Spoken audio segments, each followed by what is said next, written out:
শনি নিচ্ছেন এক একটা রাশিতে তার এগোতে সময় লাগছে হচ্ছে হলো কি 2.5 বছর। মুখ্য চান্দ্রমাস ব্যবহার হয় হচ্ছে হলো কি শ্রাদ্ধ বিষয়ক যখন তিথি গণনা হবে। আচ্ছা, ঠিক আছে। আর যে কোনো কৃষ্ণপক্ষের প্রতিপদ থেকে শুরু করে পরবর্তী পূর্ণিমা পর্যন্ত সেইটা হচ্ছে হলো গৌণ চান্দ্রমাস। ওয়েলকাম টু সদার এসোটেরিক ইনভেস্টিগেটর। আজকে আমরা একটা নতুন এপিসোড নিয়ে আবার চলে এসেছি আপনাদের সামনে। তবে শুরু করার এবং এপিসোডের দিকে এগিয়ে যাওয়ার আগে কিছু কথা আবার নতুন করে বলে দিতে চাই আপনাদেরকে। যারা যারা ভিডিওটা দেখবেন প্রথম থেকে শেষ পর্যন্ত পুরোটা দেখবেন, স্কিপ না করে দেখার চেষ্টা করবেন, কারণ স্কিপ করার জন্য আপনারা অনেক কিছু ইনফরমেশন মিস করে যান, যেগুলোর জন্য পরবর্তীকালে আপনারা আবার আমাদের কাছে কমেন্ট করেন, কিন্তু সেগুলো আমরা এপিসোডের মধ্যেই কভার করে দিয়ে থাকি। আপনাদের স্কিপ করার জন্য এগুলো আপনাদের মাথা থেকে বেরিয়ে যায় বা চোখের সামনে থেকে ধরা পড়ে না জিনিসগুলো। আপনারা চেষ্টা করবেন পুরোটাকে স্কিপ না করে দেখার জন্য। আজকে অনেক নতুন জিনিস নিয়ে আমরা আলোচনা করব, যেগুলো এর আগে কোনো ইউটিউব পডকাস্টে কোনোদিন আলোচনা করা হয়নি। এবং সেই সঙ্গে বলে রাখি, আপনারাও যারা যারা আপনাদের জীবনের কোনো কিছু ঘটনা বা এই ধরনের স্পিরিচুয়াল কোনো কিছু আধ্যাত্মিক কোনো বিষয় নিয়ে আমাদের সঙ্গে কথা বলতে চান, তারা সরাসরি স্ক্রিনের নিচে থাকা যে নাম্বারটি আসছে সেটাতে আমাদের সঙ্গে ফোন করে সরাসরি যোগাযোগ করে আপনাদের মতামত জানাতে পারেন। এবং আপনাদের যদি কোনো রকম হেল্প বা কোনো রেমিডিস রিকোয়ারমেন্ট থাকে তাহলে সেই ব্যাপারেও আপনারা আমাদের সঙ্গে আলোচনা করতে পারেন। এবং সেই সঙ্গে ভিডিওটা যারা যারা দেখবেন আজকে কে কোথা থেকে দেখছেন কমেন্ট করতে ভুলবেন না, এবং ভালো লাগলে লাইক, শেয়ার অ্যান্ড সাবস্ক্রাইব করবেন। চলুন আজকে আর দীর্ঘায়িত না করে আমরা সরাসরি চলে যাই এপিসোডের দিকে। তো আজকে আমাদের অতিথি হচ্ছেন আবার অনেকদিন বাদে ওনার সঙ্গে আবার বসেছি মুখোমুখি, খুব প্রিয় মানুষ একজন, নিত্যানন্দ তীর্থনাথ। চলুন সরাসরি চলে যাই ওনার কাছে। নমস্কার। নমস্কার। কেমন আছেন? চলছে, এই গরম পড়ে গেছে, চৈত্র মাস চলছে, মধু মাস। এই এখন এখন তো মানে কি আবার আমাদের যে মাঝে যে একটা যে গ্যাপ গেছিল কর্মের, সেটা আবার বসন্ত পঞ্চমী থেকে শুরু হয়েছে, এবার থ্রু আউট এবার আবার চালু হচ্ছে। তো সকলকে, যারা যারা দর্শকবর্গ তাদের সকলকে নতুন বিক্রমীয় সম্বত 2082 আন্তরিক প্রীতি, শুভেচ্ছা, অভিনন্দন জানিয়ে এবার বলুন আপনাদের আজ কি জিজ্ঞাসা। জিজ্ঞাসা তো অনেক কিছু। আজকে ভেবেছিলাম একটা অন্য কিছু নিয়ে আলোচনা করব, কিন্তু মানে প্রথমটাই আপনি শুরু যেতে দিয়ে করলেন, এটা আমার খুব জানার ইচ্ছা রয়ে গেল। এই বিক্রমীয় সম্পত্তি কি? আচ্ছা, ব্রহ্মপুরাণ, আমাদের তো 18টা পুরাণ আছে। ব্রহ্মপুরাণের মতে আমাদের এই ব্রহ্মাণ্ড সৃষ্টি হয়েছিল চৈত্র মাসের শুক্লপক্ষের প্রতিপদে। তো চৈত্র মাসের শুক্লপক্ষের প্রতিপদ মানে যেটাকে আমরা বসন্ত নবরাত্রির সূচনা মানি, সেই চৈত্র মাসের শুক্লপক্ষের প্রতিপদ, সেই দিনটাকে আমাদের যিনি নিষ্কণ্টক হিন্দু সম্রাট মহারাজ বিক্রমাদিত্য অর্থাৎ দ্বিতীয় চন্দ্রগুপ্ত, গুপ্ত সাম্রাজ্যের সম্রাট, তিনি সেটিকে একটি সম্বত, যেরকম খ্রিস্টাব্দ আছে, বঙ্গাব্দ আছে, বঙ্গাব্দ যেমন তৈরি হয়েছে কার মাধ্যমে, আমাদের বাংলার রাজা শশাঙ্কের মাধ্যমে। খ্রিস্টাব্দ খ্রিস্ট জন্ম থেকে। চৈতন্যাব্দ আছে, মহাপ্রভু চৈতন্যদেব যবে থেকে জন্মে এসেছিলেন তবে থেকে সেটাও চলছে, এরকম অনেক আছে। তো মহারাজা বিক্রমাদিত্য একটি সম্বৎসর চালু করেছিলেন, সেটির নাম হচ্ছে হলো এই বিক্রমীয় সম্বত, আমরা মনে করছি হিন্দু সম্বত, যেটি শুরু হয় হচ্ছে হলো চৈত্র মাসের শুক্লপক্ষের প্রতিপদ থেকে। এবং এটা একেবারেই তিথি অনুসারে বছর চলে, মানে 365 দিনে যে বছর চলছে সেটা কিন্তু নয়। আচ্ছা, এই যে বছরটা কিভাবে চলবে, এই যে চৈত্র মাসের শুক্লপক্ষের প্রতিপদ থেকে পরের বছর চৈত্রের অমাবস্যা পর্যন্ত যে সময়টা থাকবে, সেটা হতে পারে সেটা 365 দিনের থেকে বেশি হয়ে যেতে পারে বা কম হয়ে যেতে পারে, ঠিক আছে। কিন্তু তিথি অনুসারে এই বছর আমাদের যে ডেট অনুসারে নয়, নরমাল আমাদের যেটা ইংলিশ ক্যালেন্ডার বা বাংলা ক্যালেন্ডার ডেট না, আমাদের মানে হিন্দু ধর্মে সব মিলিয়ে 7 রকম ক্যালেন্ডার চলে। আচ্ছা, 7 রকম ক্যালেন্ডার চলে, বিভিন্ন রকম। কোনোটা সৌর মাস, কোনোটা চান্দ্র মাস, চান্দ্র মাসের মধ্যে গিয়ে আবার মুখ্য চান্দ্র মাস, গৌণ চান্দ্র মাস, আছে, কোনোটা আবার নক্ষত্র মাস আছে, ঠিক আছে। আবার শ্রাবণ, দন্ত সয়াকার ব দন্তন্য, শ্রাবণ বলে একটা মাস ধরা হয়, সেইটা আবার কি, সেটা যে কোনো দিনের থেকে শুরু করা যেতে পারে, সেইটা থেকে 30 দিন 30 দিন করে করে করে করে কাউন্ট করা হয়, সেটাকে বলা হচ্ছে শ্রাবণ। সেইটা মূলত বয়স ক্যালকুলেট করার জন্য, বা ধরুন যারা যারা ধরুন আগেকার সময়তে সুদখোর মহাজন ছিলেন, তারা সেইভাবে সেইভাবে কাউন্ট করতেন। এরকম ভাবে বিভিন্ন রকম আমাদের মাসের ক্যালকুলেশন আছে। তো এই যে বিক্রমীয় সম্বত 2082, মানে দেখুন আমাদের খ্রিস্টাব্দেরও থেকে আগে থেকে আমাদের বছর শুরু হয়ে গেছে, তার মানে 2082, আর এটা খ্রিস্টাব্দ অনুসারে আমাদের 2025, ঠিক আছে। এই যে ডিফারেন্সটা, সেটা ওই যে মহারাজা বিক্রমাদিত্য থেকে শুরু হয়েছে। এবার এইটাকে জানাবে যে কোনো আমাদের যে এই যে মুখ্যচন্দ্র গৌণচন্দ্র এই যে মাসগুলোকে বললাম, সেগুলো কি, মুখ্যচন্দ্র মাস মানে হচ্ছে যে যে কোনো শুক্ল প্রতিপদ থেকে পরবর্তী অমাবস্যা, এইটার যে স্প্যানটা পাওয়া যাবে সেটাকে বলা হবে হচ্ছিল মুখ্যচন্দ্র মাস। আচ্ছা। আর গৌণচন্দ্র মাসটা কি, ঠিক তার উল্টো, যে কোনো কৃষ্ণপক্ষের প্রতিপদ থেকে শুরু করে পরবর্তী পূর্ণিমা পর্যন্ত, সেইটা হচ্ছে হলো গৌণচন্দ্র মাস। আচ্ছা, ঠিক আছে। এছাড়া আরেকটা মাস আছে, সেটা হচ্ছে সৌর মাস। সৌর মাসটা কি, এই যে আমরা সবাই আমরা বলি সংক্রান্তি সংক্রান্তি সংক্রান্তি, সংক্রান্তি থেকে পরের সংক্রান্তি, সেইটা হচ্ছিল সৌর মাস। সৌর মাসটা কিভাবে করা হবে, মানে সৌর মাস 12টাই মাস হয়, কিন্তু সূর্যদেবের এক রাশি থেকে আরেক রাশির গমন, এই যে 12টা মাস, বৈশাখ জ্যৈষ্ঠ আষাঢ় শ্রাবণ ভাদ্র আশ্বিন কার্তিক অঘ্রাণ পৌষ মাঘ ফাল্গুন চৈত্র, সেইটা এবার আমাদের রাশি আছে কি 12টা, মেষ বৃষ মিথুন কর্কট সিংহ কন্যা তুলা বৃশ্চিক ধনু মকর কুম্ভ মীন। এই যে যখন বৈশাখ মাস এলো, মানে এই চৈত্র সংক্রান্তির দিনকে গিয়ে দেখবেন পাঁজিতে দেখবেন জিনিসটা লেখা থাকে যে বিষ্ণুপদী সংক্রান্তি লেখা আছে, কি না, সূর্য মেষ রাশিতে প্রবেশ করছেন, মানে সূর্যের মেষ রাশিতে সংক্রমণ হচ্ছে, ওই জন্য সংক্রান্তি কথাটা আসছে। এবার সূর্য সেইখানেতে মোটামুটি 1 মাস, সেটা সূর্য সেখানেতে থাকবেন, থাকার পরে সূর্য বৃষ রাশিতে চলে যাবেন জ্যৈষ্ঠ মাসে, তারপরেতে মিথুন রাশিতে যাবেন আষাঢ় মাসে, কর্কট রাশিতে যাবেন শ্রাবণ মাসে, এরকম করে করে করে করে একদম চৈত্র মাসে গিয়ে মীন রাশিতে থাকবে সূর্য। এই যে সূর্য এক বছরের মধ্যে পুরো 12টা রাশিকে কভার করে। আচ্ছা, প্রত্যেকটা গ্রহের ক্ষেত্রে গিয়ে আলাদা আলাদা স্প্যান আছে। এই যে যেমন আগামী আমাদের যে 29 তারিখে যে শনিদেব যে এসেছে, তিনি যে মেষ রাশিতে মীন রাশিতে সঞ্চার করবেন, ব্যাপারটা কি হবে, মানে শনি 32.5 বছর ধরে তিনি একবার আমাদের যে সৌর জগৎটা, আমাদের যে কক্ষপথগুলো ঘুরছে, যে পুরোটা একটা সার্কেল নিতে শনি সময় নিচ্ছেন হলো 32 বছর। এবার সেইটা তিনি এক একটা, দেখুন সূর্য দেখুন সেটা নিচ্ছেন হচ্ছে 30 দিন, শনি নিচ্ছেন এক একটা রাশিতে তার এগোতে সময় লাগছে হচ্ছে হলো কি 2.5 বছর, 2.5 ইন্টু আমাদের যে 12টা রাশি, সেইটাতে গিয়ে মোটামুটি ওই 32 বছর টাইম লাগবে মোটামুটি, ঠিক আছে। তো আবার গিয়ে বুধের ক্ষেত্রে গিয়ে আবার খুবই শর্ট পিরিয়ডের মধ্যে, চন্দ্রের ক্ষেত্রে গিয়ে প্রত্যেকটা রাশিকে মোটামুটি চন্দ্র 2.5 দিন করে করে করে করে এগিয়ে চলে যায় এরকম ভাবে। তো আমাদের ক্ষেত্রে গিয়ে পঞ্চাঙ্গ অষ্টাঙ্গ এরকম আমাদের ব্যাপার আছে। আমাদের এই যে যেমন এই কুম্ভ গেল, কুম্ভের ক্ষেত্রে গিয়ে গুরুর সঞ্চার, শনির সঞ্চার, রবির সঞ্চার, হ্যাঁ, এইগুলোর ক্ষেত্রে গিয়ে বিচার করে দেখে তবে গিয়ে যে গুরু, মানে 12 বছর অন্তর অন্তর গুরু এক একটা রাশিতে, মানে গুরু প্রত্যেক রাশিতে 1 বছর করে থাকে।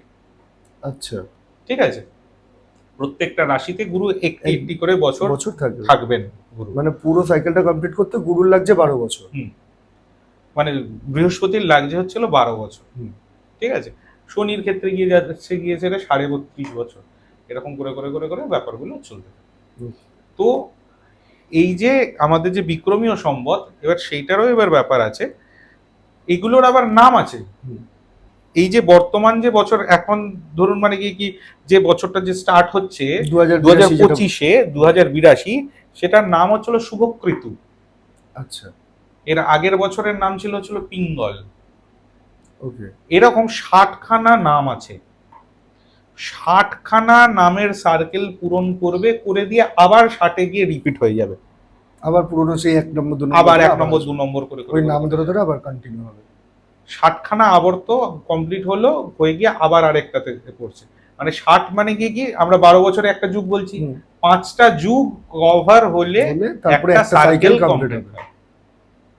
এরকম হচ্ছিল বিক্রমীয় সম্বতের আমাদের হিসেব। আচ্ছা, আর পুরো ব্যাপারটাই চলে হলো গিয়ে আমাদের যে তিথি অনুসারে এটা চলে। মানে এই তিথিটা আবার যেদিনকে আসবে সেদিনকে আবার একটা পার্ট কমপ্লিট হবে। মানে একটা যেরকম বছর পিঙ্গলটা হয়েছে, পিঙ্গল শেষ হলো, এবার শুভকৃতু শুভকৃতু শুরু হলো। শুরু হলো।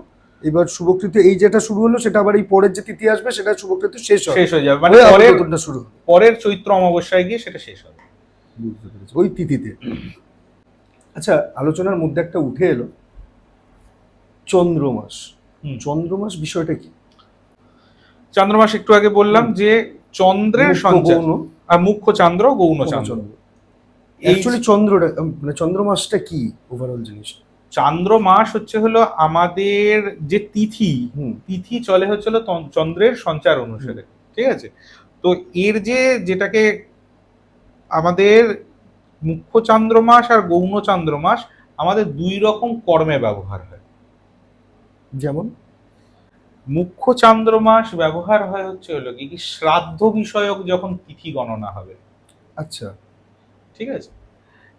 আর গৌণ চান্দ্র মাস সেটা হলো কি পূজা বিষয়ক। কিরকম?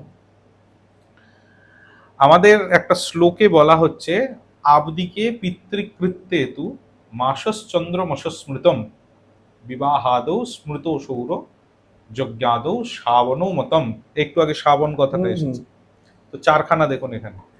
আবদিকে পিতৃকৃত্যে তু মানে প্রতি বছর বছর যেটা পিতৃকৃত্য। এবার কি যে বাৎসরিক প্রতি বছর আমাদের প্রত্যেকেরই উচিত কর্তব্য হলো গিয়ে যে যার আমাদের গুরুজনদের যারা যারা লোকান্তরিত হয়ে গেছেন তাদের প্রতি বছরই তারা যে তিথিতে তাদের দেহান্ত হয়েছিল সেই তিথিতে তাদের জন্য একটি করে বাৎসরিক শ্রাদ্ধ করা উচিত।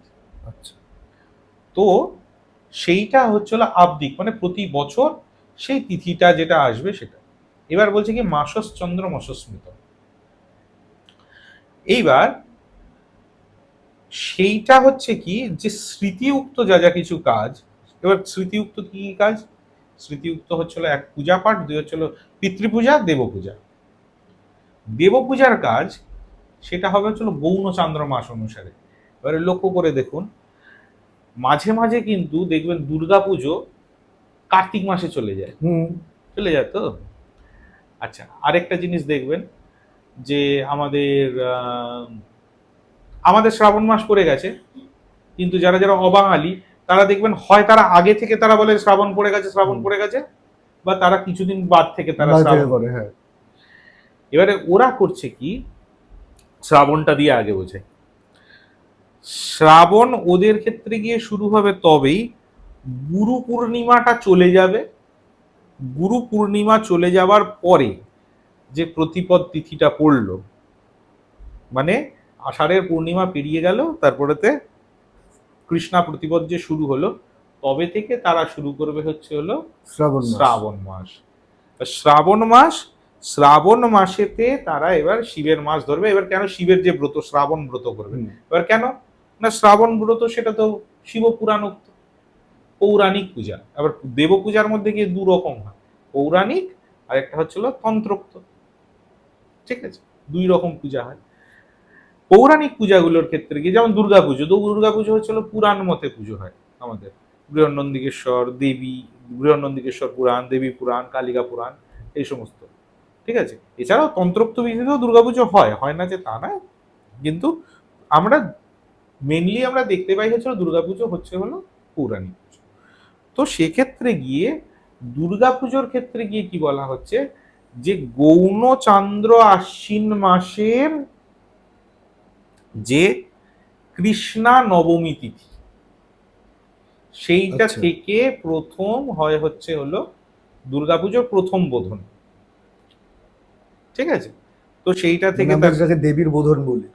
বোধন, আচ্ছা। বোধন আবার দু রকম এখানেতে বিধি আছে, সেইটা নিয়ে আমরা দুর্গাপুজোর যদি কখনো এপিসোড হয়তো আমরা সেটা নিয়ে আমরা বিস্তৃত কথা বলবো।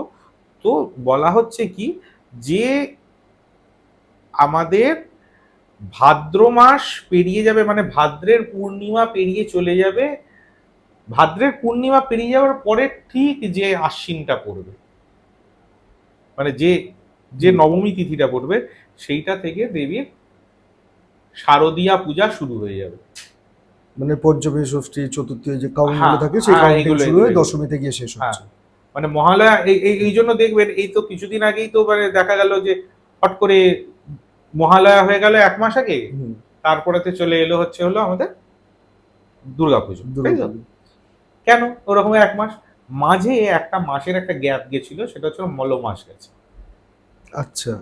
সেটা মল মাস গেছে, মল মাস, সেটা আশ্বিন মাসটা মল মাস গেছিল, ঠিক আছে? সেই কারণেতে জিনিসটা মানে কি মাঝে ডিফারেন্স হয়ে গেছে, মানে অমাবস্যাটা পেরিয়ে গেছে, অমাবস্যা থেকে মাঝের অমাবস্যা, সেটা একটা এক্সট্রা ধরা হয়েছে, এক্সট্রা ধরে জিনিসটা তারপরে গিয়ে আবার গেছে। মানে এই যে আমাদের ক্ষেত্রে গিয়ে যে 365 দিনে যে সূর্য যে আবর্ত করছে, 365 দিন তো নয়, 365 দিন 6 ঘন্টা কত সেকেন্ড ইত্যাদি ইত্যাদি, এই যে সেকেন্ড গুলো সেগুলো তো আমরা তো লিপ ইয়ার দিয়ে দিয়ে দিয়ে দিয়ে তো আমরা তো কভার করছি। এখানেতেও তিথির হিসেবের ক্ষেত্রে কি অতিরিক্ত আছে, তো অতিরিক্ত যখন হয়ে যায় তখন আমাদের মোটামুটি 3 বছর অন্তর অন্তর দেখতে পাবেন একটা করে আমাদের ইয়ে হবে মলমাস, মলমাস আচ্ছা। করে। প্রতি বছর আপনারা নিজেরাই লক্ষ্য করে দেখবেন যে দুর্গাপুজো মানে প্রতি বছর হয় গিয়ে কি এগোচ্ছে এগোচ্ছে এগোচ্ছে এগোচ্ছে আবার গিয়ে পিছিয়ে গেল, আবার এগোচ্ছে এগোচ্ছে এগোচ্ছে পিছিয়ে গেল, মানে মোটামুটি 3 বছর অন্তর অন্তর এটা দেখা যায় যে 3 বছরে এগিয়ে এলো আবার গিয়ে পিছিয়ে গেল, আবার গিয়ে এগিয়ে গেল, এই জিনিসটাকে আমাদের করা হয়। তো পৌরাণিক পূজা, পৌরাণিক পূজা সবসময়তে হবে হচ্ছে হলো গৌণচন্দ্র মাস অনুসারে। আচ্ছা। আবার শ্রাদ্ধ, এই পৌরাণিক পূজাগুলোর মধ্যে কি কি পূজা পড়ছে আমাদের? পৌরাণিক পূজাগুলোর মধ্যে যেরকম সরস্বতী পুজো। সরস্বতী পুজো, লক্ষ্মী পুজো, এই পৌরাণিক পুজোগুলো সবই তান্ত্রিক মতেও হতে পারে, কিন্তু আচ্ছা। পুরাণে যে ব্যবস্থা যেগুলো যেগুলো দেওয়া আছে, সরস্বতী পুজো, লক্ষ্মী পুজো, বিভিন্ন রকম ব্রত, শিবরাত্রি, হ্যাঁ, তারপরে ধরুন দুর্গা পুজো, ইতু কার্তিক পুজোটা কি পৌরাণিক পুজো? ইতু পুজো, হ্যাঁ ওটা অ্যাকচুয়ালি ইতু পুজো অ্যাকচুয়ালি সূর্য পূজা, হুম। পৌরাণিক পূজা হলেও যেহেতু এটা সংক্রান্তি থেকে সংক্রান্তির কাজ, সেহেতু ওখানে আবার সৌর মাস উল্লেখ হবে। কিছু কিছু আচ্ছা। ব্যতিক্রম আছে আবার, যেমন হাড়ির লক্ষ্মী পুজো হয়, হাড়ির লক্ষ্মী পুজোর ক্ষেত্রে গিয়ে আবার সেটার আবার কাউন্টিং হয় হচ্ছে হলো আমাদের সৌর মাস ধরে। বলছে সিংহে ধনুষী মিনে চ স্থির সপ্ত তুরঙ্গমে প্রত্যব্দম পূজয় লক্ষ্মী শুক্লপক্ষে গুরুর দিনে, মানে সিংহ রাশি, ধনু রাশি, মীন রাশি, এই তিনটে রাশি, তাতে গিয়ে সূর্য স্থির সপ্ত তুরঙ্গমে। দেখুন আমাদের শাস্ত্রকাররাও কত সুন্দর করে আমাদের জিনিসগুলো বুঝিয়েছে, মানে তাদের কতটা মানে আর্টিস্টিক সেন্স ছিল এখানটাতে কথাটাকে মেলানোর জন্য। বলে স্থির সপ্ত তুরঙ্গম, সপ্ত তুরঙ্গম মানে কি, এবার তুরঙ্গ মানে হচ্ছে ঘোড়া, আচ্ছা। সপ্ত তুরঙ্গম মানে 7 ঘোড়া, ঘোড়া। 7 ঘোড়া দিয়ে যে লোকটা চলে সবসময়। 7টা ঘোড়া কি আবার সূর্যের 7টা ঘোড়া, সূর্যের 7টা ঘোড়া হচ্ছিল সূর্যের 7টি রশ্মি বলা যায়, বা 7টি বারকে বলা হয় 7টা ঘোড়া। সেই ঘোড়াকে নিয়ে এক চক্র, সূর্যের যে রথ সেটার আবার চাকা আবার একটা, এই যে আমরা যেটা দেখছি সেটা নাকি মানে আমাদের ধর্মবিশ্বাস অনুসারে ধরা হয় হচ্ছিল সেটা হচ্ছে সূর্যের রথের চাকা, তার উপরে সূর্য বসে আছে। আচ্ছা। ঠিক আছে, কিন্তু জিনিসটা মানে এটা আমরা বোঝানোর জন্য ব্যাপারটা বলছি।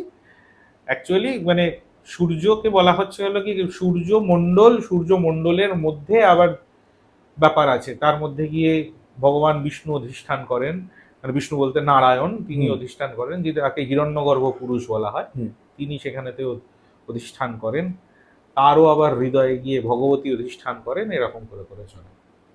বুঝতে পেরেছি। তো এবারেতে এইটা গেল, মানে কি শ্রাদ্ধ হলো গিয়ে কি আমাদের মুখ্যচন্দ্র, গৌণচন্দ্র পুজোগুলো পুজছে, পুরো পৌরাণিক পুজোগুলো। এবার গিয়ে গিয়ে কি বলছে, বিবাহাদৌ স্মৃত সৌর, মানে আমাদের যে দশবিধ সংস্কার, গর্ভাধান থেকে শুরু করে বিবাহ পর্যন্ত যে 10টা সংস্কার আমাদের যে হয়ে থাকে, সেটা প্রত্যেক হিন্দুর আমাদের কর্তব্য। সেটা এখন বর্তমানে প্রায় উঠেই গেছে, কিন্তু উচিত, প্রত্যেকটা মানুষের উচিত এই যে বিধি সম্মতভাবে দশবিধ সংস্কার প্রত্যেকটা মানুষের জীবনে সম্পন্ন হওয়াটা উচিত, জরুরি। তো এই যে দশবিধ সংস্কার, এগুলো আবার হবে হচ্ছিল সৌর মাস অনুসারে, এগুলোকে সৌর মাস মেনে করতে হবে। সেই কারণে দেখা যাবে যে আমাদের মূলত এই সৌর মাসের কারণেই দেখা যায় যে পৌষ মাসে, ভাদ্র মাসে, চৈত্র মাসে, কার্তিক মাস, আশ্বিন মাস, এই মাসগুলোতে কোনো রকম শুভ কাজই হয় না, করা হয় না। এটার যদিও বা একটা অন্যরকম অ্যাসপেক্ট আছে, যে এগুলোকে জ্যোতিষীয় ভাষায় বলছে এগুলোর ক্ষেত্রে গিয়ে তখন আমাদের বৃহস্পতির তখন সঞ্চার তখন অন্যরকম থাকে, সেই কারণেতে করা উচিত না। তো এই সময়তে গিয়ে আমাদের গিয়ে কি বলবো যে আমাদের শুভ কাজগুলো হয় না। তার সাথে সাথে এবার আমরা যদি যুক্তির দিক থেকে যদি বিচার করে দেখি, তাহলে দেখব যে এই সময়গুলো ভাদ্র মাস প্রচন্ড চরম ভাবাপন্ন ওয়েদার, সেই সময়টায় কি হয়, সেই সময়টায় বন্যা হয়। পৌষ মাস বা সেই সময়টা কি ধান কাটার সময়, বা চৈত্র মাস প্রচন্ড গরম। এই কারণেতে এই সময়গুলোতে আমরা ভাদ্র আশ্বিন ওই দিকটাতে ওই জন্য দেখা যাচ্ছে যে ওই সময়টাতে বর্ষা, প্রচন্ড বর্ষা, চারদিক মানে কি কি, তার উপরে রোগ জ্বালা ইত্যাদি ইত্যাদি এগুলো হয়। দুটো ক্ষেত্রে গিয়ে ভাদ্র আর চৈত্র, এই দুটো ক্ষেত্রে গিয়ে আবার হচ্ছিল কি কি রোগের প্রাদুর্ভাব বেশি দেখা যায়, যমদমসটা। সেই কারণে আবার এই দুটো সময়তেই দেখুন, শরৎ আর বসন্ত দুটো যে ট্রানজিট, এই দুটো সময়তেই দেখুন দুর্গাপুজো হচ্ছে। দুর্গাপুজো তো এই দুটো সময়তেই হচ্ছে।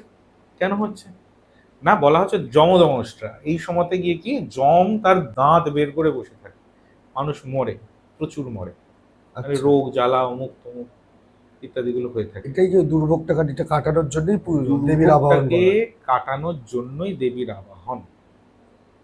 তিনি হচ্ছেন কি বৈরোচনীম সর্বকর্ম ফলেষু জুষ্ঠাম, তিনি বৈরোচনী, বৈরী বিনাশ করেন।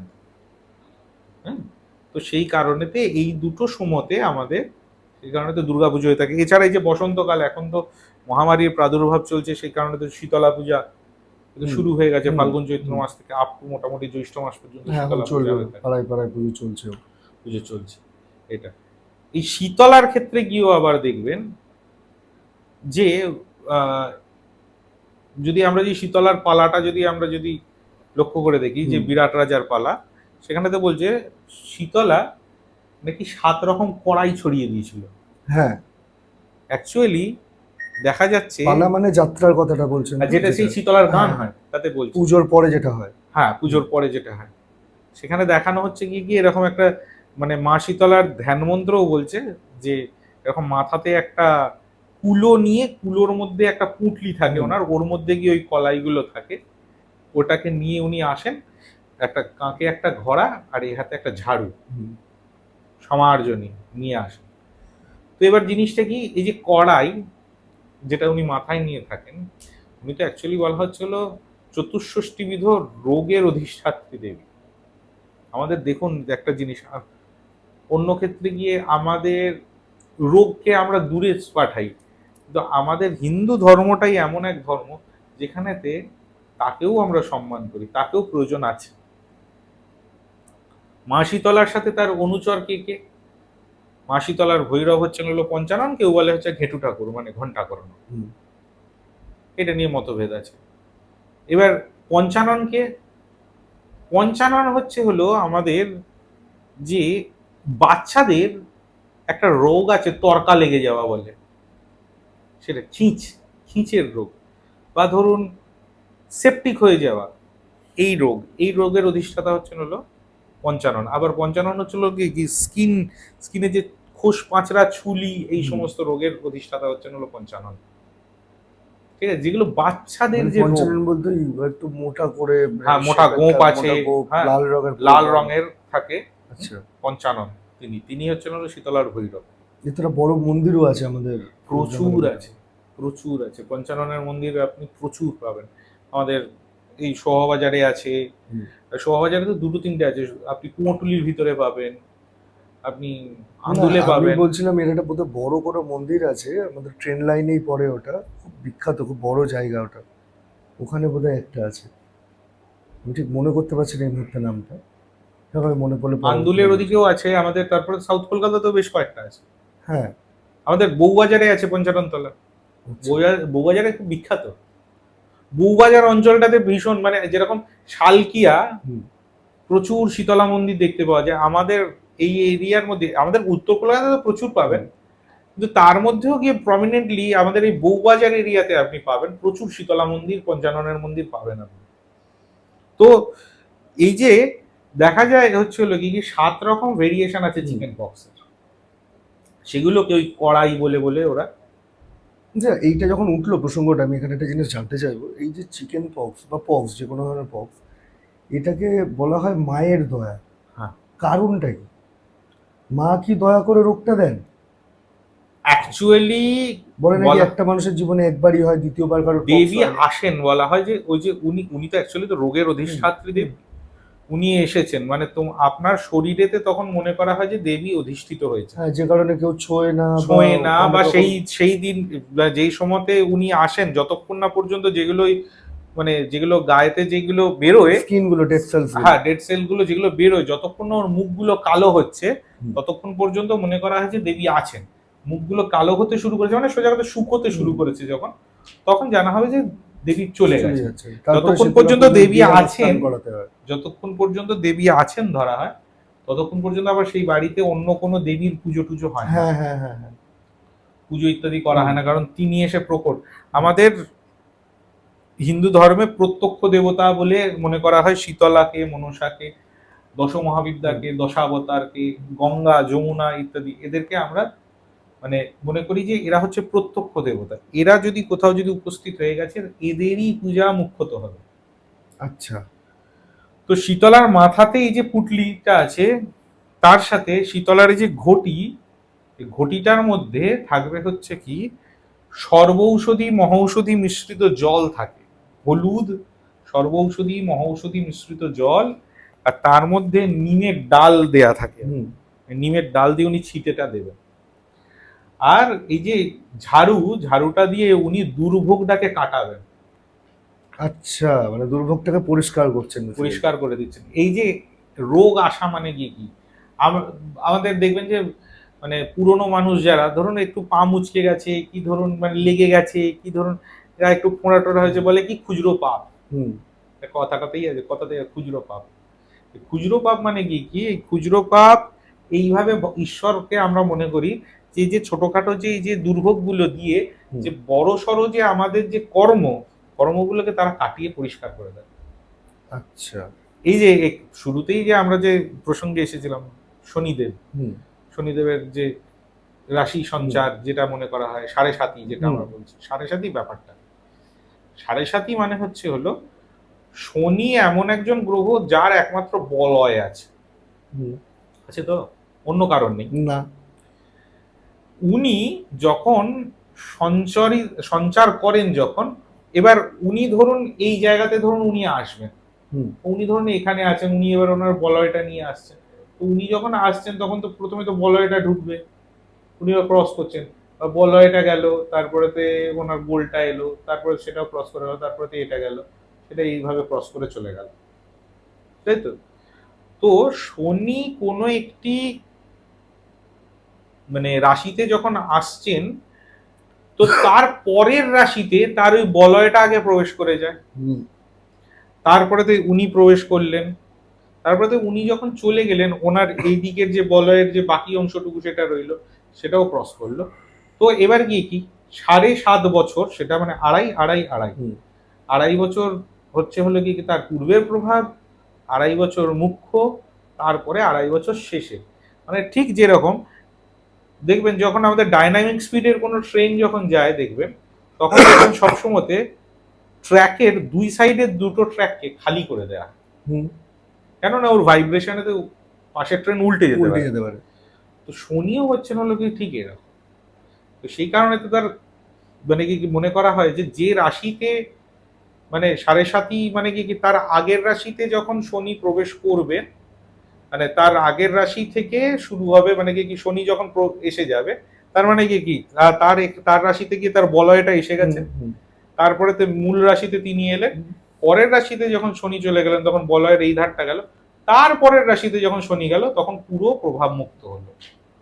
এবারে যে শনি শনি এসে সবাই আমরা মনে করি যে সাড়ে সাতি মানে বাবা গো খুব কষ্টকর একটা খুব ফেজ। কষ্টকর ফেজ, অমুক তমুক হেন তেন, একেবারেই না। ওনাকে আমরা জানি না কারা এটা করেছেন, ওনাকে আমরা মনে করি না একটা না সে ভিলেন গোছের মনে করি। হ্যাঁ হ্যাঁ হ্যাঁ। অ্যাকচুয়ালি উনি কিন্তু প্রচন্ড ধার্মিক। আমাদের সম্পূর্ণ গ্রহমণ্ডলের মধ্যে এবং বলা হচ্ছে ন্যায় বিধাতা, হ্যাঁ ন্যায় দণ্ড দুটো থাকে গ্রহ, ওনার হাতে। এবং যাদের যাদের দ্বারা যারা যারা স্পিরিচুয়াল লাইফ লিড করে, যাদের দ্বারা স্পিরিচুয়াল লাইফ অনেকটা পর্যন্ত মানে কি ইনফ্লুয়েন্সড হয়, একটা হচ্ছে শনি, দুই হচ্ছে কেতু। শনি হচ্ছেন হলো কি তিনি সূর্যপুত্র বলা হচ্ছে, মানে কি সূর্য মানে যদি আলো হয়, শনি হচ্ছেন হলো কি মানে অন্ধকারটা, মানে রাত্রিটা, মানে দুজনকেই ভীষণভাবে প্রয়োজন। আর যদি আমরা যদি আমাদের যদি আহ, নবগ্রহকে যদি আমরা যদি আমাদের লাইফে যদি আমরা যদি দেখতে চাই, সেক্ষেত্রে কি শনি হচ্ছে হলো বন্ধু। কোন বন্ধু? যে বন্ধু স্পষ্ট কথা বলে, শিক্ষা দেয়। শিক্ষা দেয়, বা টিচার বলা যেতে পারে, মেন্টার বলা যেতে পারে শনিকে, যিনি তোমাকে ধরে শিখিয়ে দেবেন, বুঝিয়ে দেবে, যে তোমাকে মন জুগিয়ে কথা বলবে না, মন জুগিয়ে কখনো কথা বলবে না। সেই কারণেতে আমাদের বাস্তবসম্মত জ্ঞানও দেয়। শনির যে, আর যে বললেন ন্যায়, প্রত্যেক গ্রহের তো আলাদা আলাদা প্রফেশনস আছে। শনির প্রফেশন কিন্তু আমাদের কিন্তু ল। অ্যাডভোকেট হতে গেলে তার শনির পজিশনটা ঠিকঠাক হতে হয়, নালে হতে পারবে না জাস্টিস। তা নইলে মানে অ্যাডভোকেট, বিশেষ করে মানে যারা যারা জাস্টিস হন, যারা মানে মানে জাজমেন্টালে যারা যারা যান, তাদের ক্ষেত্রে কিন্তু হতেই হয়। অনেক ক্ষেত্রে গিয়ে দেখবেন জীবনে এমন এমন লোক আছেন যারা যারা ভীষণ ন্যায়বাদী, তাদের দ্বারা ভুল হয় না। লক্ষ্য করে দেখুন গিয়ে, তাদের শনি ভীষণ স্ট্রং, তারা ভুল করেন না। আর শনি এমনিতে হচ্ছে কি হতে পারে সূর্যের পুত্র, কিন্তু শনি বৃদ্ধ।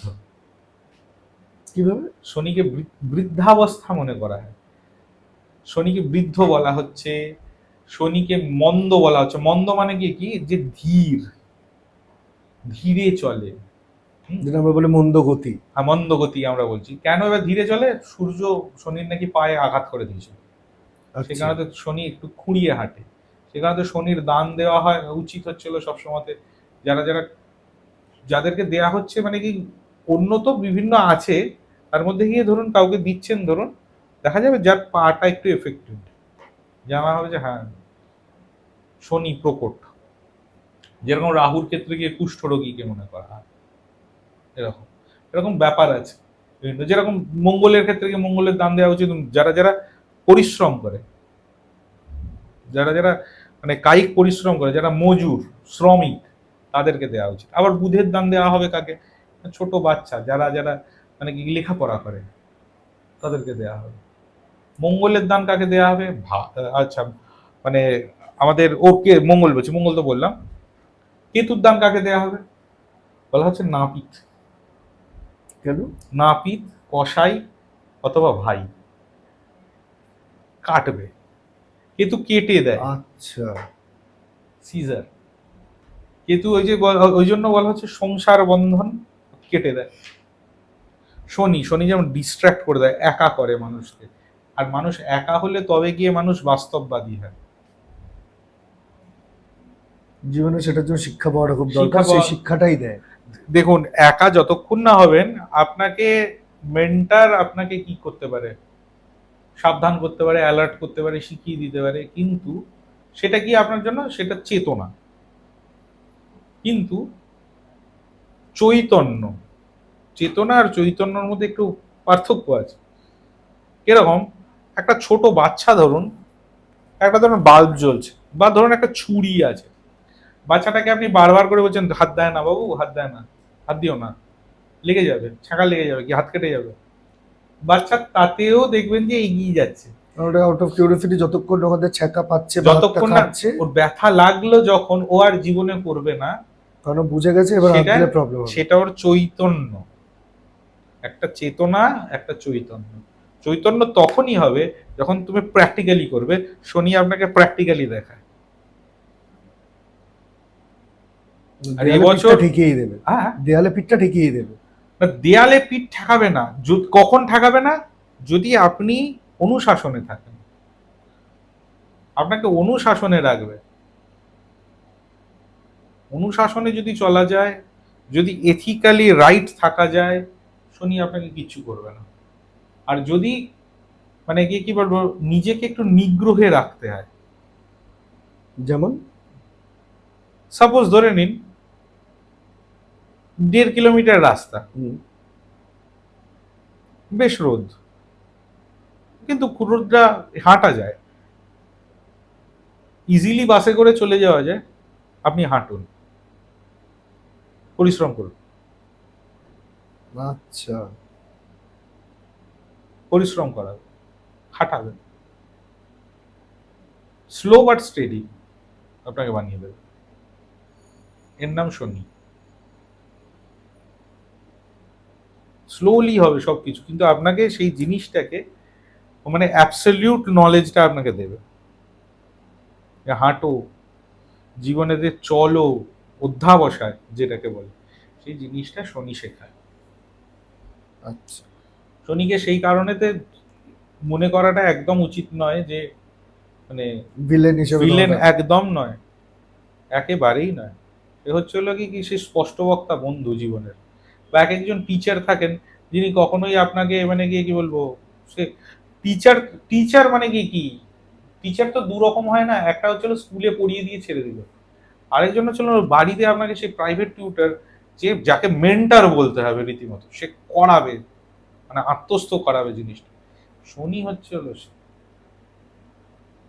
জীবন দর্শনটা করাবে, এইবার তুই প্র্যাকটিক্যাল হও, ওখান থেকে জ্ঞান লাভ করে তুই প্র্যাকটিক্যাল। ও বুঝিয়ে দেবে। ওই জন্য মানে কি মানে মানে আর তার উপরে আরেকটা জিনিস, ওই শনি মানে কি একা করে মানুষকে। ও নিজে একা, ওকে মানে কি সবাই মিস ইন্টারপ্রেটই করেছে। বাবা বোঝেনি, মাকে পায়নি, বউ ভুল বুঝেছে, ও নিজে একা তো, কিন্তু হ্যাঁ তপস্বী, সিদ্ধ। সেই কারণে যদি সাধনায় থাকা যায়, সেক্ষেত্রে গিয়ে শনি তখন তাকে হ্যাঁ করাবে। সাধনার পথে মানে একদম হাত ধরে। বৈরাগ্য, বৈরাগ্যে রাখবে। বৈরাগ্যে থাকো, শনি তোমাকে ঠিক মানে এই যাদের জীবনে সাড়ে সাথী আসে, সেই সময়টায় যদি তারা যদি ইনার ওয়ার্ল্ডের দিকে যদি তারা যদি থাকতে পারে না, অনেক কিছু অ্যাচিভমেন্টস হয়। ম্যাটেরিয়াল ওয়ার্ল্ডে দেবে না, সেই সময় তো তৈরি করবে। দেবে না বলবো না, তৈরি করবে, যাতে পরে গিয়া। কিন্তু শনি এমন এক গ্রহ, যখন সে যায়, যাবার সময় একটা বড় কিছু দিয়ে যায়। যাবার সময় তো সত্যি একটা কিছু বড় কিছু, যেটা খুব কংক্রিট, যেটা সারা জীবনের জন্য তোমার Asset হয়ে মঙ্গল, থাকবে। অ্যাসেট, এটা অ্যাসেট করে দিয়ে তোমার চলে এতদিন যাবে। ধরে যা শেখালাম তার ফলস্বরূপ তোমার কিছু আমি দিয়ে দিয়ে গেলাম, গেলাম, এবার তুমি সেটাকে কিভাবে ইউটিলাইজ করবে, ইউটিলাইজ এটা করবে, এবার তোমার ব্যাপার। আচ্ছা, এখানে আমরা যখন আলোচনাটা শুরু করলাম, একটা জায়গা বেশ কিছু ক্যালেন্ডারের উল্লেখ হয়েছিল। হুম। এইরকম কতগুলো ক্যালেন্ডার আছে, আর সেগুলোর অ্যাপ্লিকেশনগুলো কি কি, মানে এগুলো কি কাজে লাগে, কখন কখন এগুলোর প্রয়োগ বিধি কিভাবে করা হয়, যদি একটু ডিটেল একটু জানাও। সব মিলিয়ে 7টা। হুম। 7টার মধ্যে গিয়ে তো শুরুতে আমরা বললামই যে আমাদের দাঁড়াচ্ছে কি না, মুখ্যচন্দ্র, গৌণচন্দ্র, তারপরে সৌর, হুম নক্ষত্র, হুম শ্রাবণ, ইত্যাদি ইত্যাদি যেগুলো আছে। তো মুখ্যচন্দ্র অনুসারে বললাম শ্রাদ্ধ, গৌণচন্দ্র অনুসারে কি পৌরাণিক পূজা, সৌর মাস অনুসারে হচ্ছিল মানে সংস্কার ইত্যাদি, এবং তার সাথে তান্ত্রিক পূজাদি, সেগুলোর ক্ষেত্রে। শ্রাবণ মাস হচ্ছে হলো কি, শ্রাবণ মাসের কাউন্টিংটা যেটা হয় সেটা হলো আমাদের কেউ ধরুন ধার নিল, তো 30 দিনেই তো তার গিয়ে তো সুদ হয়। সেটা মাসিক সুদ সেইটা। যেটা। আচ্ছা, আরেকটা জিনিস সেটা হচ্ছে হলো যজ্ঞাদৌ বলছে। আগেকার সময়তে যেমন আমাদের অশ্বমেধ, রাজসূয়, বাজপেয় ইত্যাদি যে যজ্ঞ ইত্যাদি হতো, তো সেক্ষেত্রে গিয়ে 30 দিন, 50 দিন এরকম। এখনো পর্যন্ত এই জিনিসটা যজ্ঞ বলতে আমরা একরকম আমরা যজ্ঞ করি, সেটার নাম হচ্ছে পুরস্চরণ, সেটা হচ্ছে জপযজ্ঞ। তো সেটার ক্ষেত্রে কি ওই 10 দিন কি 100 দিন এরকম, তখন গিয়ে কোনো একটা তিথি থেকে শুরু করে দিয়ে এতদিন যাবত আমি করব, ওটা চলতেই থাকবে। ওই ততদিন পর্যন্ত সেটা চলবে।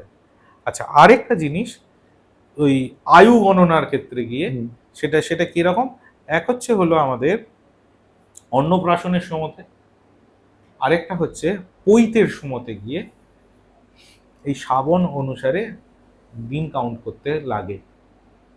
অন্নপ্রাশনে কিরকম আমরা কি জানি, ছেলেদের ক্ষেত্রে গিয়ে 6 চাঁদ, আর মেয়েদের ক্ষেত্রে 6 বা 8, আর মেয়েদের ক্ষেত্রে গিয়ে 5 বা 7, এইভাবে আমরা একের ডিফারেন্স।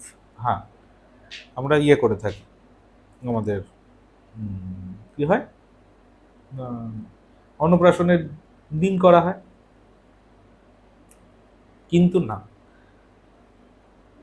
ব্যাপারটা হচ্ছে হলো ছেলেদের ক্ষেত্রে গিয়ে 150 দিন থেকে 150 দিন বয়স থেকে 180 দিন বয়স, মানে 5 মাস কাভার হয়ে গিয়ে 6-এ পড়লো, 6 কাভার হয়ে যাবে না, 150 থেকে 180। আর মেয়েদের ক্ষেত্রে হচ্ছে হলো গিয়ে 120 থেকে 150। আচ্ছা, অথবা আবার ওদিকে আবার মেয়েদের ক্ষেত্রে গিয়ে তাহলে 180 থেকে 210, আর ছেলেদের ক্ষেত্রে গিয়ে আবার 210 থেকে 240। কিন্তু সেটাকে আমরা করতে চাই না, দাঁত টাত বেরিয়ে গেলে সেটা আবার ঠিক শুভ মনে করা হয় না। বাচ্চার দাঁত বেরিয়ে যাওয়ার আগেই অন্নপ্রাশন করিয়ে দিতে বলা হয়। তো সেইটা হচ্ছে হলো অন্নপ্রাশনের মুখ্য কাল। তো সেই ক্ষেত্রে গিয়ে তখন ওই শ্রাবণ মাসের অনুসারে ডেট আমরা এই যে 30 দিন 30 দিন করে করে করে করে মাসটাকে আমরা ধরলাম, ধরে গিয়ে জায়গা পৌঁছলাম। আর পৈতের সময়তে গিয়েও সেম, গর্ভাষ্টম, সেটার ক্ষেত্রে গিয়েও তখন দেখা হবে যে গর্ভসঞ্চার কবে হয়েছে, সেইটা থেকে 30 দিন 30 দিন 30 দিন 30 দিন করে করে করে করে করে করে করে আমরা 1 বছর 2 বছর 3 বছর করে করে করে আমরা 9 কি 11তে কি 15তে এরকম ভাবে যে পৈতে দেওয়ার যে ডেট যেটা আমরা মনে করি সেইটাকে করতে হবে। যে আয়ু গণনা জিনিসটা কি? আয়ুকে আদৌ গণনা করে যে একটা মানুষ কতদিন বাঁচবে বা কিছু? না, আয়ু এই ক্ষেত্রে গিয়ে কি তার কত বয়স হলো সেইটা এখানেতে দেখা হচ্ছে। আচ্ছা, আয়ু age calculation। এমনিতে আমরা দেখুন, যখন কোনো ধরুন একটা ধরুন প্রেডিকশন করা হচ্ছে, একটা ধরুন পুষ্টি দেখা হচ্ছে, তো মোটামুটি এটা সাধারণ নিয়ম যে 120 বছর বয়স পর্যন্ত ফলাদেশ দিয়ে দেওয়া উচিত। ম্যাক্সিমাম ওই পর্যন্ত সে বাঁচতে পারে। আমরা মনে করছি সাধারণ মানে ম্যাক্সিমাম, ওর থেকে বেশিও বাঁচতে পারে, আবার বেশিরভাগই তো ওর থেকে কমই কমই বাঁচে। মরে যায়। ঠিক আছে, এই যে আমাদের ত্রৈলঙ্গ স্বামী 180 বছর বেঁচেছিলেন। মানে এটা স্ট্যান্ডার্ড প্রোটোকল বেসিক্যালি। হ্যাঁ, 120 পর্যন্ত। সে কারণে আমরা যখন ওই বিংশোত্তরী ফলাফল আমরা যখন মানে কষি, তখন আমরা 120 অবধি আমরা দেখিয়ে রাখি জিনিসটা। যখন এতটাই এলাম, হুম। খুব জানতে ইচ্ছে করছে অ্যাস্ট্রোলজি নিয়ে। আমার মনে হচ্ছে আপনার ভালোই ঘাটাঘাটি করা জিনিসটা। ঘাটাঘাটি কিছুই নয় এগুলো, দেখুন এগুলো না একটার সাথে মানে কো রিলেটেড নাকি? কোরিলেটেড, এটা জেনে রাখতে হয়। কিছু কিছু প্র্যাকটিস করো কি না করো, কিছু কিছু জিনিস জেনে রাখতে হয়। এই যে আমি শুনি বৈদিক অ্যাস্ট্রোলজি, লাল কিতাব, কেপি অ্যাস্ট্রোলজি, এগুলো জিনিসটা কি? মানে সবই তো অ্যাস্ট্রোলজি, সবই তো মানুষের ভাগ্য ঘটনাই করছে, তাহলে ডিফারেন্সিয়েটটা হচ্ছে কেন? বৈদিক বৈদিক অ্যাস্ট্রোলজিটাই হচ্ছে হলো কি আমাদের মানে কি অরিজিনাল অ্যাস্ট্রোলজি। Original astrology. বেদের 6খানা অঙ্গ আছে, হুম। নিরুক্ত, ছন্দ, অলংকার, জ্যোতিষ, মীমাংসা, এরকম করে করে 6টি অঙ্গ আছে। তার মধ্যে গিয়ে জ্যোতিষ আসে। এবার এখানে জ্যোতিষের ক্ষেত্রে গিয়ে আমাদের ভৃগু, পরাশর এরা হচ্ছেন হলো কি এর প্রবক্তা, যে আমাদের যে গ্রহ সঞ্চার হচ্ছে। এবার লাল কিতাব ইত্যাদি ইত্যাদি এগুলো হচ্ছে হলো আমাদের সম্পূর্ণই মানে কি বলবো, যে এগুলো ফলিত কিছু কিছু লাল কিতাবে দেখবেন সব মানে কিছু কিছু উপায় বলা থাকে। কিরকম উপায়? উপায় পাখিদেরকে বলতে কি কি প্রতিকার? প্রতিকার আচ্ছা। ইত্যাদি ইত্যাদি, সেগুলো মানে ওগুলোর ক্ষেত্রে গিয়ে জিনিসগুলো দেখা গেছে কি, যে ওই অ্যাপ্লাইড যেগুলো যেগুলো করে মিলছে, ওগুলোর ক্ষেত্রে গিয়ে সেই কারণেতে খুব একটা অ্যাবসলিউট সবসময় তো হয় না। কিন্তু ওখানেতে বেশিরভাগ দেখা যায় যে প্রতিকার টতিকারের জন্য দেখা হয়, ওর মধ্যেই বেরিয়ে আসে ওর দেওয়া থেকে। মধ্যেই গিয়ে বেরিয়ে আসে ওটা। তার এবার সেই কারণে আবার অনেক সময় তো উদ্ভট উদ্ভট সব প্রতিকার করে। গঙ্গায় গিয়ে 1 বস্তা কয়লা ফেলে দাও, এগুলো করবেন না দয়া করে। এগুলো করে কোনো রকম উপকার হয় না, হতে পারে না। প্রকৃতি যেখানে ক্ষতিগ্রস্ত হচ্ছেন, যে কোনো প্রতিকারে দেয়, কেউ যদি কখনো যদি ক্ষতিগ্রস্ত হচ্ছে, সেইটা আগে গিয়ে নিজে বিচার করে দেখবেন এতে কি মানুষের ক্ষতি হবে কি লাভ হবে। এখনই গিয়ে আমাকে বলা হলো যে গঙ্গায় গিয়ে 1 কিলো গুড় ফেলে দাও,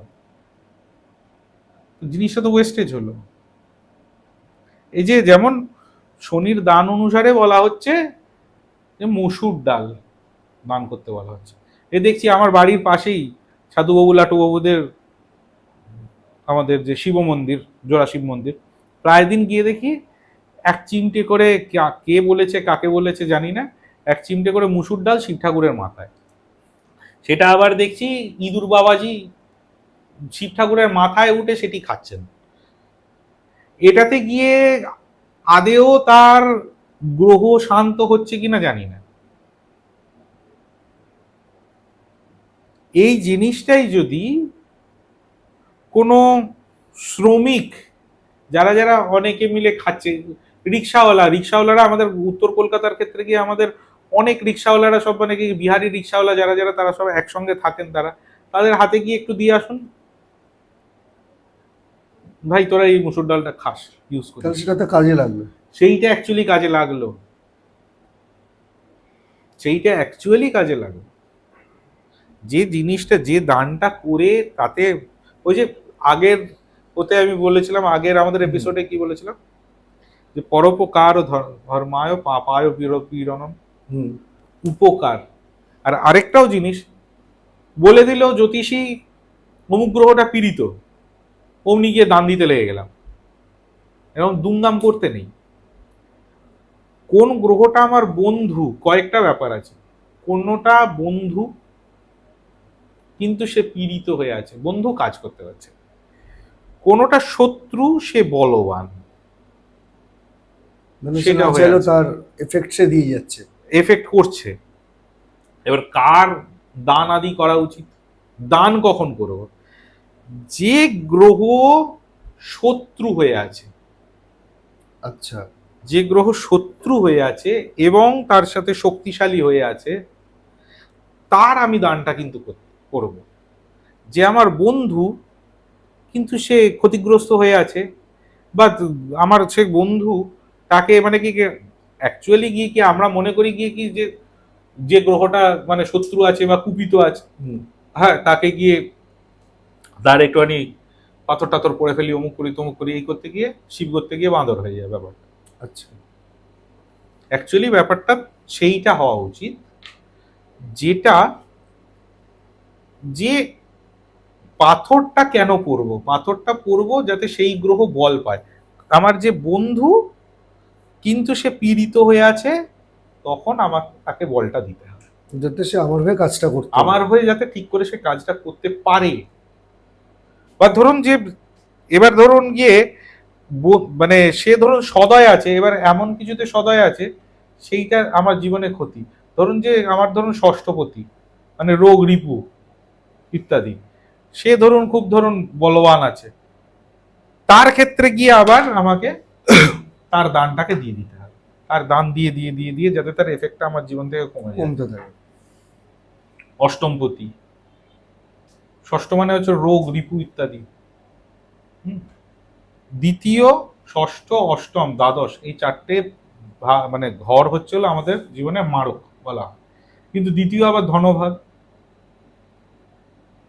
ধনের মধ্যে গিয়েও তো এবার ধরুন আর ওই যে সেই আমাদের মালগুড়ি ডেজের একটা সেই গল্প আছে না, সে ধন তো ধন একটা বুলডোজার পেল জীবনে, রোড রোলার সরি, সেটা পেলাম, সেটা তো উল্টে হিতে বিপরীত হয়ে গেল না, ওটা নিয়ে একখানা মুশকিল হয়ে গেল, কি করি, হয়ে যায় মাঝে মাঝে। এখানে মানে কি ধরুন এমনি মানে টালির চালের ঘর, তাতে ধরুন একখানা ধরুন হাতির দাঁতের খাট দিয়ে চলে গেল, হ্যাঁ, আর সামলানো মুশকিল হয়ে যাবে। মুশকিল, সেই নিয়ে উপদ্রব। কোনটা দেওয়া উচিত, সেই টালির চালের ঘর, সেটা টালির চালের ঘরটাকে ছেয়ে আমার যদি ওটা যদি ঢালাই করে দিল, বা ধরুন সেটা ভালো অ্যাজবেস্টস হ্যাঁ, করে সেটা দিল, কাজে, সেইটা কাজ কংক্রিট এলো একটা। এরকম ব্যাপার। আচ্ছা, আরেকটা জিনিস আমি জানতে চাইবো, সেটা হচ্ছে এই যে সাড়ে সাতি যেরকম একটা ব্যাপার, আবার মাঙ্গলিক আছে, কালসর্প আছে, এই যে অনেকে বলে কাটিয়ে দিই কাটিয়ে দিই, এর কি আদৌ কাটানো সম্ভব? যেটা আমি গ্রহ নক্ষত্রে প্ল্যানেটারি চার্টের মধ্যে নিয়ে জন্মেছি, সেটাকে আমি কাটিয়ে যাবো কি করে? কাটানো না ডাইলুট করা? আমি ডায়ালুট করা, ডাইলুট করা। অ্যাকচুয়ালি ডায়ালুট করা, যে গ্রহ এমন একটা, এই গ্রহ পুজো টুজো হ্যান ত্যান করে অ্যাকচুয়ালি গ্রহ, গ্রহ কি, গ্রহ হচ্ছে হলো গিয়ে ঈশ্বর কর্মফল দেওয়ার জন্য আমাদেরকে গ্রহ রূপ নিয়েছে। আর বিশেষত গ্রহ কোন কর্মের ফলগুলো দেয়, যেগুলো যে কর্মগুলোকে আমরা চোখে দেখতে পাচ্ছি না, মানে আমাদের পূর্ব জন্মের, আমরা তো হিন্দু, আমরা তো পূর্বজন্মে বিশ্বাসী, জন্মান্তরবাদে বিশ্বাসী, কোন জন্মে গিয়ে কোনটা করেছি তার ফলটা গ্রহ এই জন্মে এসে দিচ্ছে। আচ্ছা, ঠিক আছে, এবারে মাঙ্গলিক বলুন কি সাড়ে সাতি বলুন, এই যে ব্যাপারগুলো, মাঙ্গলিকের ক্ষেত্রে গিয়ে মাঙ্গলিক কাটাচ্ছি মানে কি, মাঙ্গলিকের ক্ষেত্রে কি সবার আগে আমরা ভয় পাই হচ্ছে হলো কি, যে স্বামী স্ত্রী দুজনের মধ্যে যে কোনো একজন মারা যেতে পারে বা সম্পর্কটা ভেঙে যেতে পারে। তো সেক্ষেত্রে গিয়ে জিনিসটা অনেকটাই মানে ব্যাপারটা একটু চাইল্ডিশ, কিন্তু তবুও তাও কিছু কিছু ক্ষেত্রে দেখা যায় হ্যাঁ ফল ফলে, আবার কিছু কিছু ক্ষেত্রে দেখা যায় যে যতই করো হলো না। সেটার ক্ষেত্রে কি আমরা হয় করি হচ্ছে হলো কি বৃক্ষ বিবাহ করাই বা কুম্ভ বিবাহ করাই, হ্যাঁ, বা মেয়েদের ক্ষেত্রে গিয়ে আমরা শিব বা নারায়ণের সঙ্গে আগে বিয়ে দিয়ে দিই। আমাদের হিন্দু ধর্মেতে এই এই প্রভিশন গুলো আছে, যেরকম দ্রৌপদী যেমন পঞ্চস্বামী গ্রহণ করেছিলেন, সেই ক্ষেত্রে গিয়ে এক্ষেত্রেও হয়ে থাকে, কিন্তু যদিও বা বর্তমানে সমাজের চোখে এই জিনিসগুলো ঠিক নয়। তো তাকে মনে করা হয় যে শিবকে বা নারায়ণকে সে বিবাহ করলো, করে তার প্রতিনিধি স্বরূপে একজন মানুষকে সে গ্রহণ করলো, সে মনে করছে যে সেই এই রূপ ধরে এসেছে। এবার শিব বা নারায়ণ সে তো অক্ষয় রইল, শিবের তো মৃত্যু নেই, নারায়ণেরও মৃত্যু নেই, তিনি ঘাড়ে নিলেন, অ্যাকচুয়ালি মনে করা হয় যে তিনি সেই দোষটা নিয়ে নিলেন মনে করা হচ্ছে।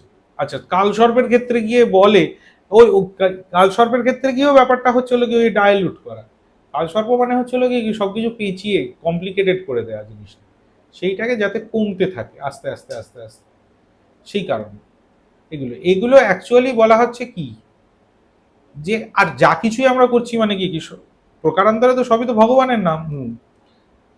মা শারদা একটা কথা বলেছেন, বলছেন যে যে কর্মফল ফলবেই, স্বয়ং ভগবতীর বাক্য, কর্ম করেছো তার ফল ফলবেই, কিন্তু তাই বলে কি ঈশ্বরের নাম কি বৃথা যাবে? না, কখনো না।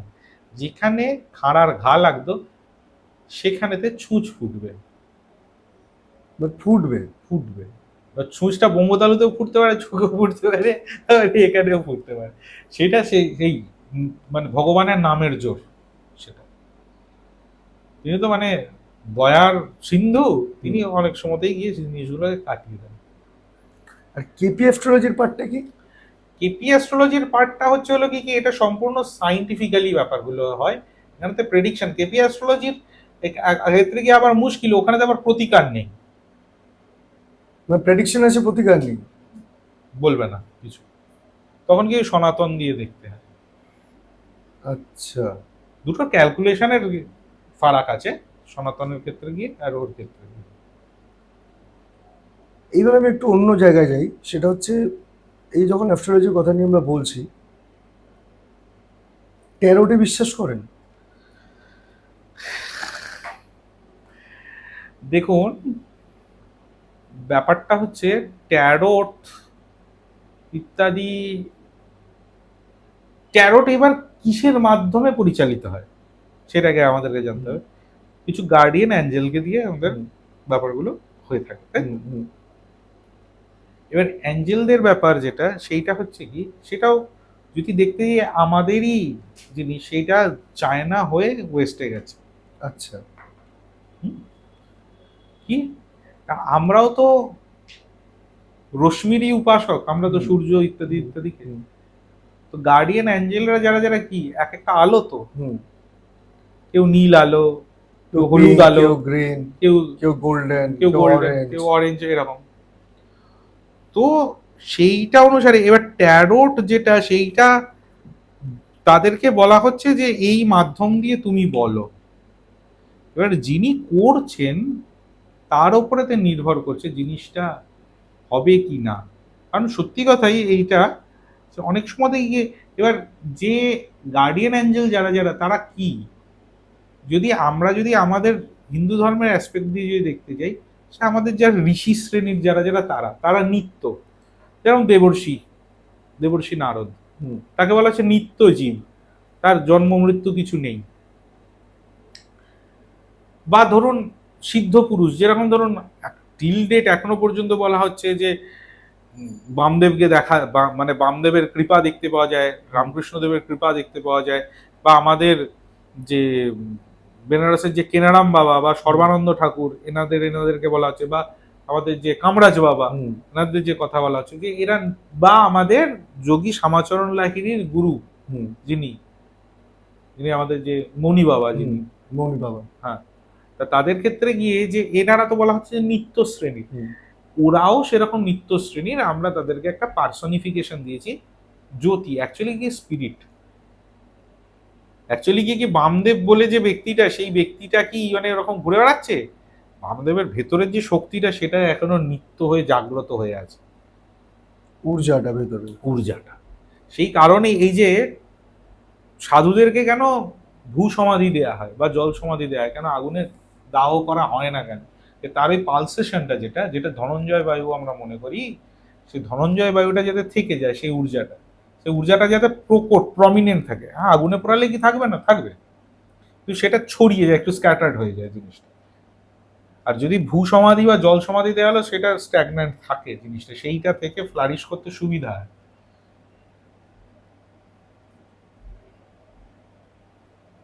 আচ্ছা, সেই অ্যাস্ট্রোলজি নিয়ে আমরা এত কথাবার্তা যখন বলছি, এটা দিয়ে আমি আজকে অ্যাস্ট্রোলজির টপিকটা এখানে শেষ করবো না। প্রতিকারে আমি যাব না, কারণ প্রতিকার পেতে গেলে তো কিছু প্রেডিকশন লাগবে। প্রতিকার, এবার দেখুন প্রতিকারের জায়গা যেটা, সেটার ক্ষেত্রে গিয়ে আচ্ছা আপনি বলে নিন, তারপরে তো প্রতিকারের জায়গা যাব। আমি যেটা মেইনলি জানতে চাই, এখন মডার্ন তো অনেক কিছু চেঞ্জ হয়েছে, অনেক কিছু। একটা সময় আমরা পুরোটা স্টোনের ওপরে নির্ভর ছিলাম, মুক্তা বলুন, প্রবাল বলুন, গোমেদ, হিরে, পান্না, অনেক কিছু আছে। এখন রিসেন্টলি আমি নিজেও পড়ে আছি, খুব লোকেই আপনার স্টোনটাকে ছেড়ে গিয়ে এখন একটু এইসব দিকে, ক্রিস্টালের দিকে লোকে যাচ্ছে। এবং বহু অংশে শুনি যে ক্রিস্টাল খুব ভালো কাজ করে, মানে স্টোনের থেকেও তাড়াতাড়ি কাজ করে। কিন্তু যেরকম স্টোন আমি একবার নিলাম, শোধন করালাম, আমার যেটা প্রেডিকশানে যেটা আমাকে বলে দিল সেটা আমি ধারণ করে নিলাম, এবার একটা লাইফ টাইম আমার চলতে থাকলো। ক্রিস্টালের ক্ষেত্রে তো তাকে আবার চার্জিং করা, তাকে আবার মানে ক্লিনজিং করা, এবং সেই কেউ সেলেনাইট বোল দিয়ে চার্জ করছে, কেউ আমরা মুন লাইটে চার্জ করছি। স্টোন ভার্সেস যদি আমি এগুলোকে ধরি, মানে ক্রিস্টাল, কোনটা বেটার? দেখুন অ্যাকচুয়ালি ব্যাপারটা কি, যে কোনো জেম বা ক্রিস্টাল সেগুলো কি, সেগুলোকে যদি আমরা দেখতে যাই, সেগুলো একটা করে কেমিক্যাল, তাই তো? কেমিক্যালই তো, সেটা আমাদের শরীরে আসছে, তার সাথে সাথে কালারের ব্যাপার আছে, কালার থেরাপি। এবার বর্তমান যা যুগ পড়েছে, এখন অতটা আমরা এক্সপেন্সে আমরা নিতে পারি না। এখন একটা আপনি যান না, একটা আপনি বছরে একটা মুক্ত আপনি কিনতে যান না, যথেষ্ট দাম, লাখ টাকার গল্প, ঠিক আছে? তো সেক্ষেত্রে গিয়ে এখন আমাদের সেটা সম্ভব নয়। তো সেই কারণেতে আমরা আস্তে আস্তে ক্রিস্টালের জায়গায় যাচ্ছি। এবার চার্জ আপ করার ব্যাপারটা আমাদের যেটা আমাদের স্টোনের ক্ষেত্রে গিয়ে রত্নের ক্ষেত্রে গিয়ে সেখানেও তো শোধনের প্রক্রিয়ার ব্যাপার আছে। কোনোটা চুন জলে, কোনোটা পাকা পেয়ারার ভেতরে, হুম, কোনোটা গিয়ে দুধে, এরকম করে করে তার শোধনের বিধি আছে। এইখানেও চার্জের ব্যাপারে, ওখানে দুটোর ক্ষেত্রে গিয়েই মানে অ্যাকচুয়ালি একই ব্যাপার, যে দ্রব্যের মাধ্যম দিয়ে সেই কেমিক্যালটাকে শরীরে নেওয়া। বা এরকমও ব্যাপার আছে যে মডার্ন অ্যাস্ট্রোলজি এখন বলছে যে স্টোন হোক কি ক্রিস্টাল হোক, একটা স্প্যানের পর গিয়ে সেটাকে চেঞ্জ করা উচিত। আমি পড়লাম মানে যে একেবারে সারা জীবনের মতো আমি পড়ে রয়ে গেলাম, বিশেষ করে মুক্ত প্রবাল এগুলোর ক্ষেত্রে কি এগুলো হয়, এগুলোকে চেঞ্জ করা উচিত। কারণ এগুলো খুব সফট টাইপের স্টোন হ্যাঁ, এবং খেয়ে যায় তাদের খেয়ে বডির যায়, সঙ্গে চলতে চলতে। ওর মধ্যে গিয়ে পার্টিকেলস এসে যায়, ওর মধ্যে গিয়ে ফুটো ফুটো ফুটো ফুটো হয়ে যেতে পারে। যদি আমরা যে স্ক্যান করে দেখি দেখতে পাওয়া যাবে। তখন অনেক সময় এটা পলায় বেশি করে দেখা যায় যে হ্যাঁ, অনেক সময় এটা গ্লসিনেসটা পুরোই চলে যায়, পুরোটাই চলে যায়, রাফনেস চলে আসে, কালার চলে যায়, মুক্ত ভীষণ ভাবে মানে ক্ষয়ে যায় হয়ে যায়, এই জিনিসগুলো। ঢিলা হয়ে যায়। তো এগুলোর ক্ষেত্রে গিয়ে তখন দেখা যাবে যে ওগুলোকে চেঞ্জ করে দেওয়া উচিত। মোটামুটি 5 বছর 6 বছর করে জিনিসটা চেঞ্জ করা উচিত। এবার সেক্ষেত্রে গিয়ে একটা অতটা এক্সপেন্সিভ জিনিস, সেটার ক্ষেত্রে গিয়ে এবার সেটাকে চেঞ্জ করছি, সেটাও তো কষ্টকর। সেটার থেকে ক্রিস্টাল বেটার। সেটার থেকে তখন ক্রিস্টাল সেটা বেটার।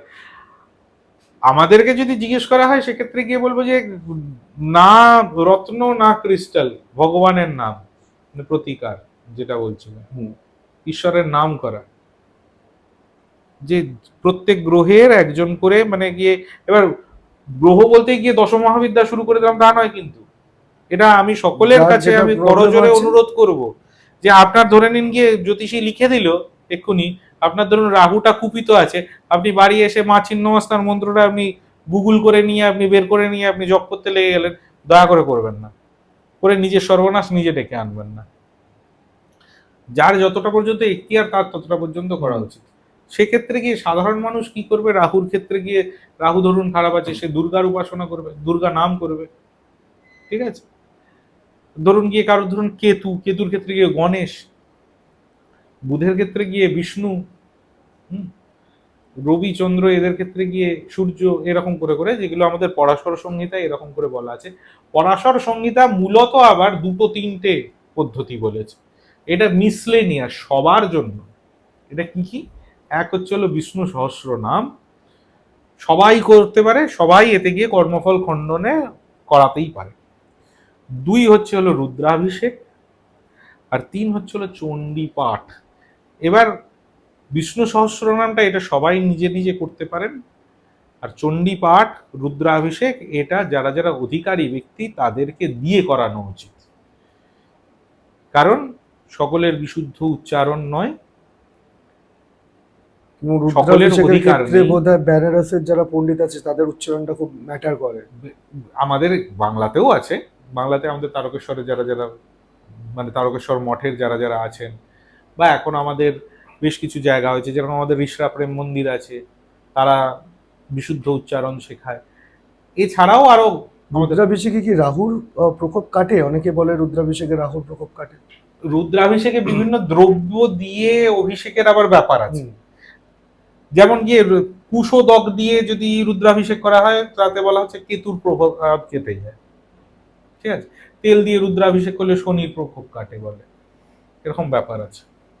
যে দ্রব্যটা প্রয়োগ হচ্ছে তার উপরে, সেইটার উপর নির্ভর করছে। মিসলেনিয়াস হচ্ছে হলো কি দুধ দ্বারা যে দুধ দিয়ে যে রুদ্রাভিষেক হয় সেটা মিসলেনিয়াস, সবার জন্য সেটা হওয়া সম্ভব আছে। আর একটা কথাতেই আছে কলৌ চণ্ডী বিনায়কম, প্রতি মাসে না পারেন বছরে 2 বার, উত্তরায়ণে একটা দক্ষিণায়নে একটা চণ্ডী পাঠ করান, সাথে গণেশ এবং বটুক ভৈরবের উপাসনা হবে, করিয়ে দেখুন না, সমস্ত রকমের বিপদ আপদ থেকে উদ্ধার হতে পারেন। আর একটা অভ্যাস প্রত্যেকটা মানুষের নিজেদের জীবনে করে নেওয়া উচিত, দুর্গা নাম করা বা দুর্গা নাম লেখা। খুব ভালো হয় যদি লাল কালি দিয়ে যদি রোজ যদি 108 বার করে দুর্গা নাম লিখতে পারা যায়। আর এমনিতে একটা অভ্যাস, শুধু দুর্গা দুর্গা দুর্গা দুর্গা 108 বার লিখতে হবে প্রত্যেকদিন। হ্যাঁ লেখা, বা একদম অভ্যাস করে ফেলুন, মনে মনে মনে মনে সবসময় একটা দুর্গা দুর্গা দুর্গা দুর্গা দুর্গা চালাতে থাকুন। কাজ করছেন, হাতে যা ইচ্ছা করুন না, এতে মালা জপতেও হবে না, অমুক করতে হবে না, তমুক করতে হবে, কিছুই করতে হবে না, দুর্গা নাম করুন না। একে বড় রেমেডি কিছু হয় না। ভগবানের নামের ওপরে তো কিছু রেমেডি নেই। যাই হোক, এছাড়া রেমেডির ক্ষেত্রে গিয়ে এবার রুদ্রাক্ষ ইত্যাদি ইত্যাদি আছে, কবচ পরা। কবচ ফবচ এবার এবার ব্যাপারটা কি, কবচ কারা করবে? যাদের কবচ মানে পাঠের অধিকার নেই, যাদের, তাদেরকে অধিকারী ব্যক্তি কবচ নির্মাণ করে তাদেরকে কবচ পরিয়ে দেবে, ঠিক আছে?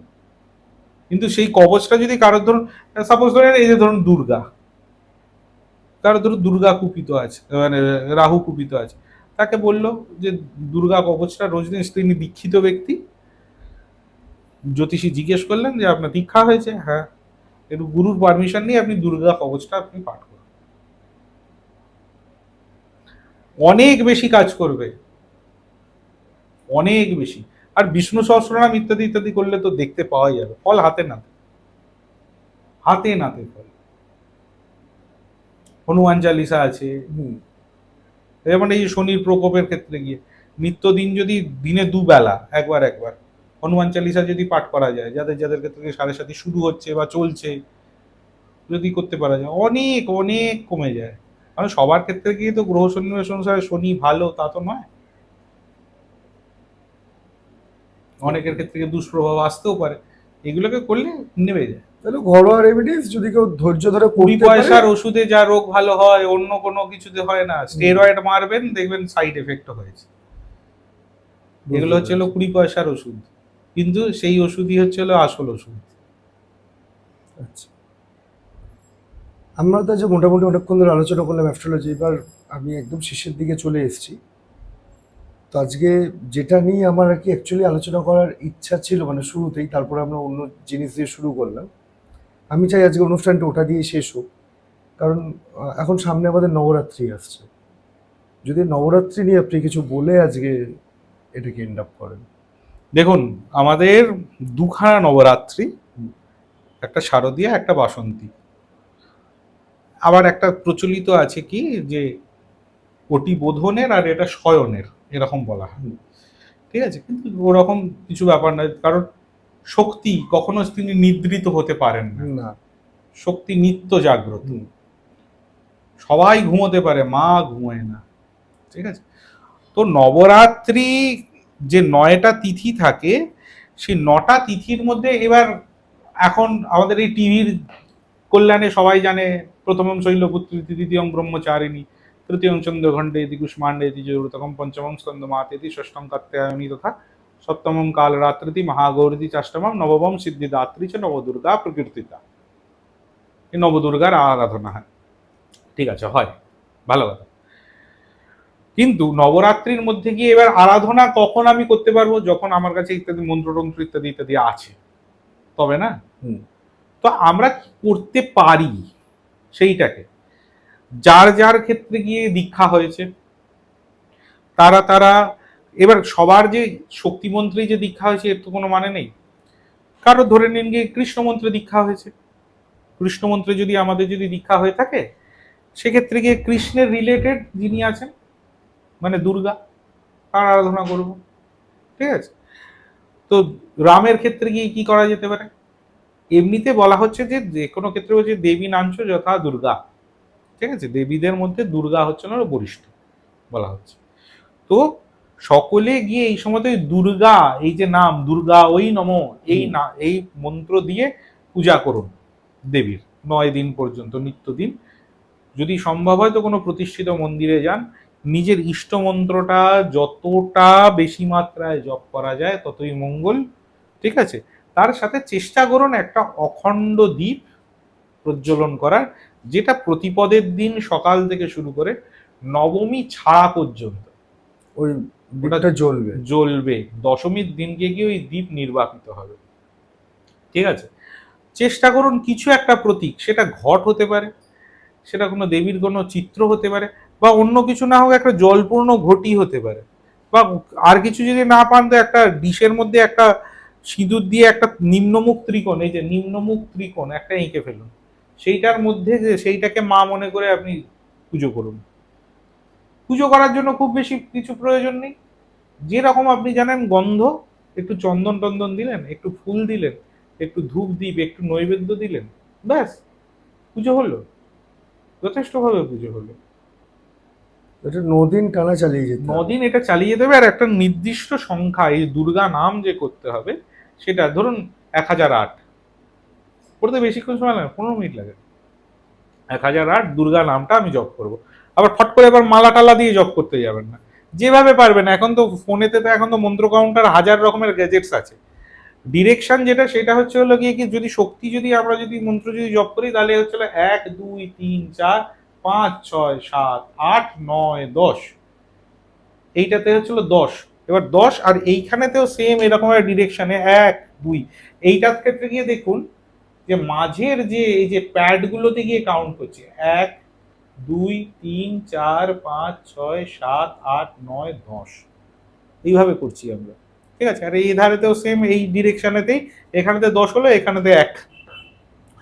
তো এরকম ভাবে একটা হলো মানে 100, এরকম ভাবে 10টা হলো। আর শেষে গিয়ে যখন এবার 8 আমরা করছি, তখন হচ্ছে হলো 8 জবটা যখন করব, তখন এই যে শুরুরটা এটা অফ হয়ে যাবে, তখন এখান থেকে 1 2 3 4 5 6 7 8, তাহলে কিরকম দুর্গা দুর্গা দুর্গা দুর্গা দুর্গা দুর্গা দুর্গা দুর্গা দুর্গা দুর্গা, এরকম ভাবে করতে থাকবো আমরা 1008। তো আর তা নইলে যদি এইটা যদি অসুবিধা হয় সেক্ষেত্রে গিয়ে মন্ত্র কাউন্টার গেজেট দিয়ে করবো। কিন্তু মালা জপটা বারণ করছেন কেন? মালা জপে প্রচুর নিয়ম আছে। মালা জপ, প্রথম কথা মালা প্রতিষ্ঠিত হতে হয়, মালা গুরুর হাত থেকে পাওয়া হতে হয়। মালা যখন জপ করবেন তখন মালা নিম্নাংশ স্পর্শ করবে না, মালা দুলবে না। মালা যে যখন ঝোলে তখন এরকম ভাবে তো জিনিসটা তো ঝুলতে থাকে, এই যে দুটো যে ঝুলছে এই দুটো মাঝে স্পর্শ করবে না, মালা দুলবে না। হ্যাঁ, আবার আবার যে মানে ধরুন রুদ্রাক্ষ মালার ক্ষেত্রে গিয়ে দিনে জপ রাতে জপ এরকম হাজার রকমের নিয়ম আছে, যেটা করতে গিয়ে মানে প্রবলেম মানে ভুল করার থেকে না করা ভালো। সেগুলোতে মানে কি মানে যে যে নাম মন্ত্র যে জপটা করার যে ফলটা সেটা খেয়ে যেতে পারে, সেটা খেয়ে যেতে পারে। আর 1000 কাউন্ট করতে মা দুর্গার 10টা হাত একটা একটা করে হাত মনে করুক না, ত্রিশূলের হাত, খাঁড়ার হাত, তীরের হাত, ধনুকের হাত, একটা একটা করে মনে করে 100 করে জপ করুক হয়ে। আমি আরেকটা জিনিস জানতে চাইবো, এটা তো আমরা নবরাত্রি এটা জানলাম, কিন্তু নবরাত্রির মহত্বটা জানতে পারলাম না। মানে এটার আবির্ভাব কোথা থেকে বা প্রচলন কিভাবে কিভাবে এসছে? নবরাত্রি দেখুন, আমাদের যে শ্রী শ্রী চণ্ডী, শ্রী শ্রী চণ্ডীতে দেখা যাচ্ছে একদম শুরু যখন হচ্ছে তখন দেখা যাচ্ছে সুরত রাজা, সাবর্ণিক মনু, আমাদের যে মন্বন্তর আছে আমাদের এখন যে এখন চলছে বৈবস্বত মনু চলছে, সাবর্ণিক মনু যখন চলছিল সেই সময়তে বলছে যে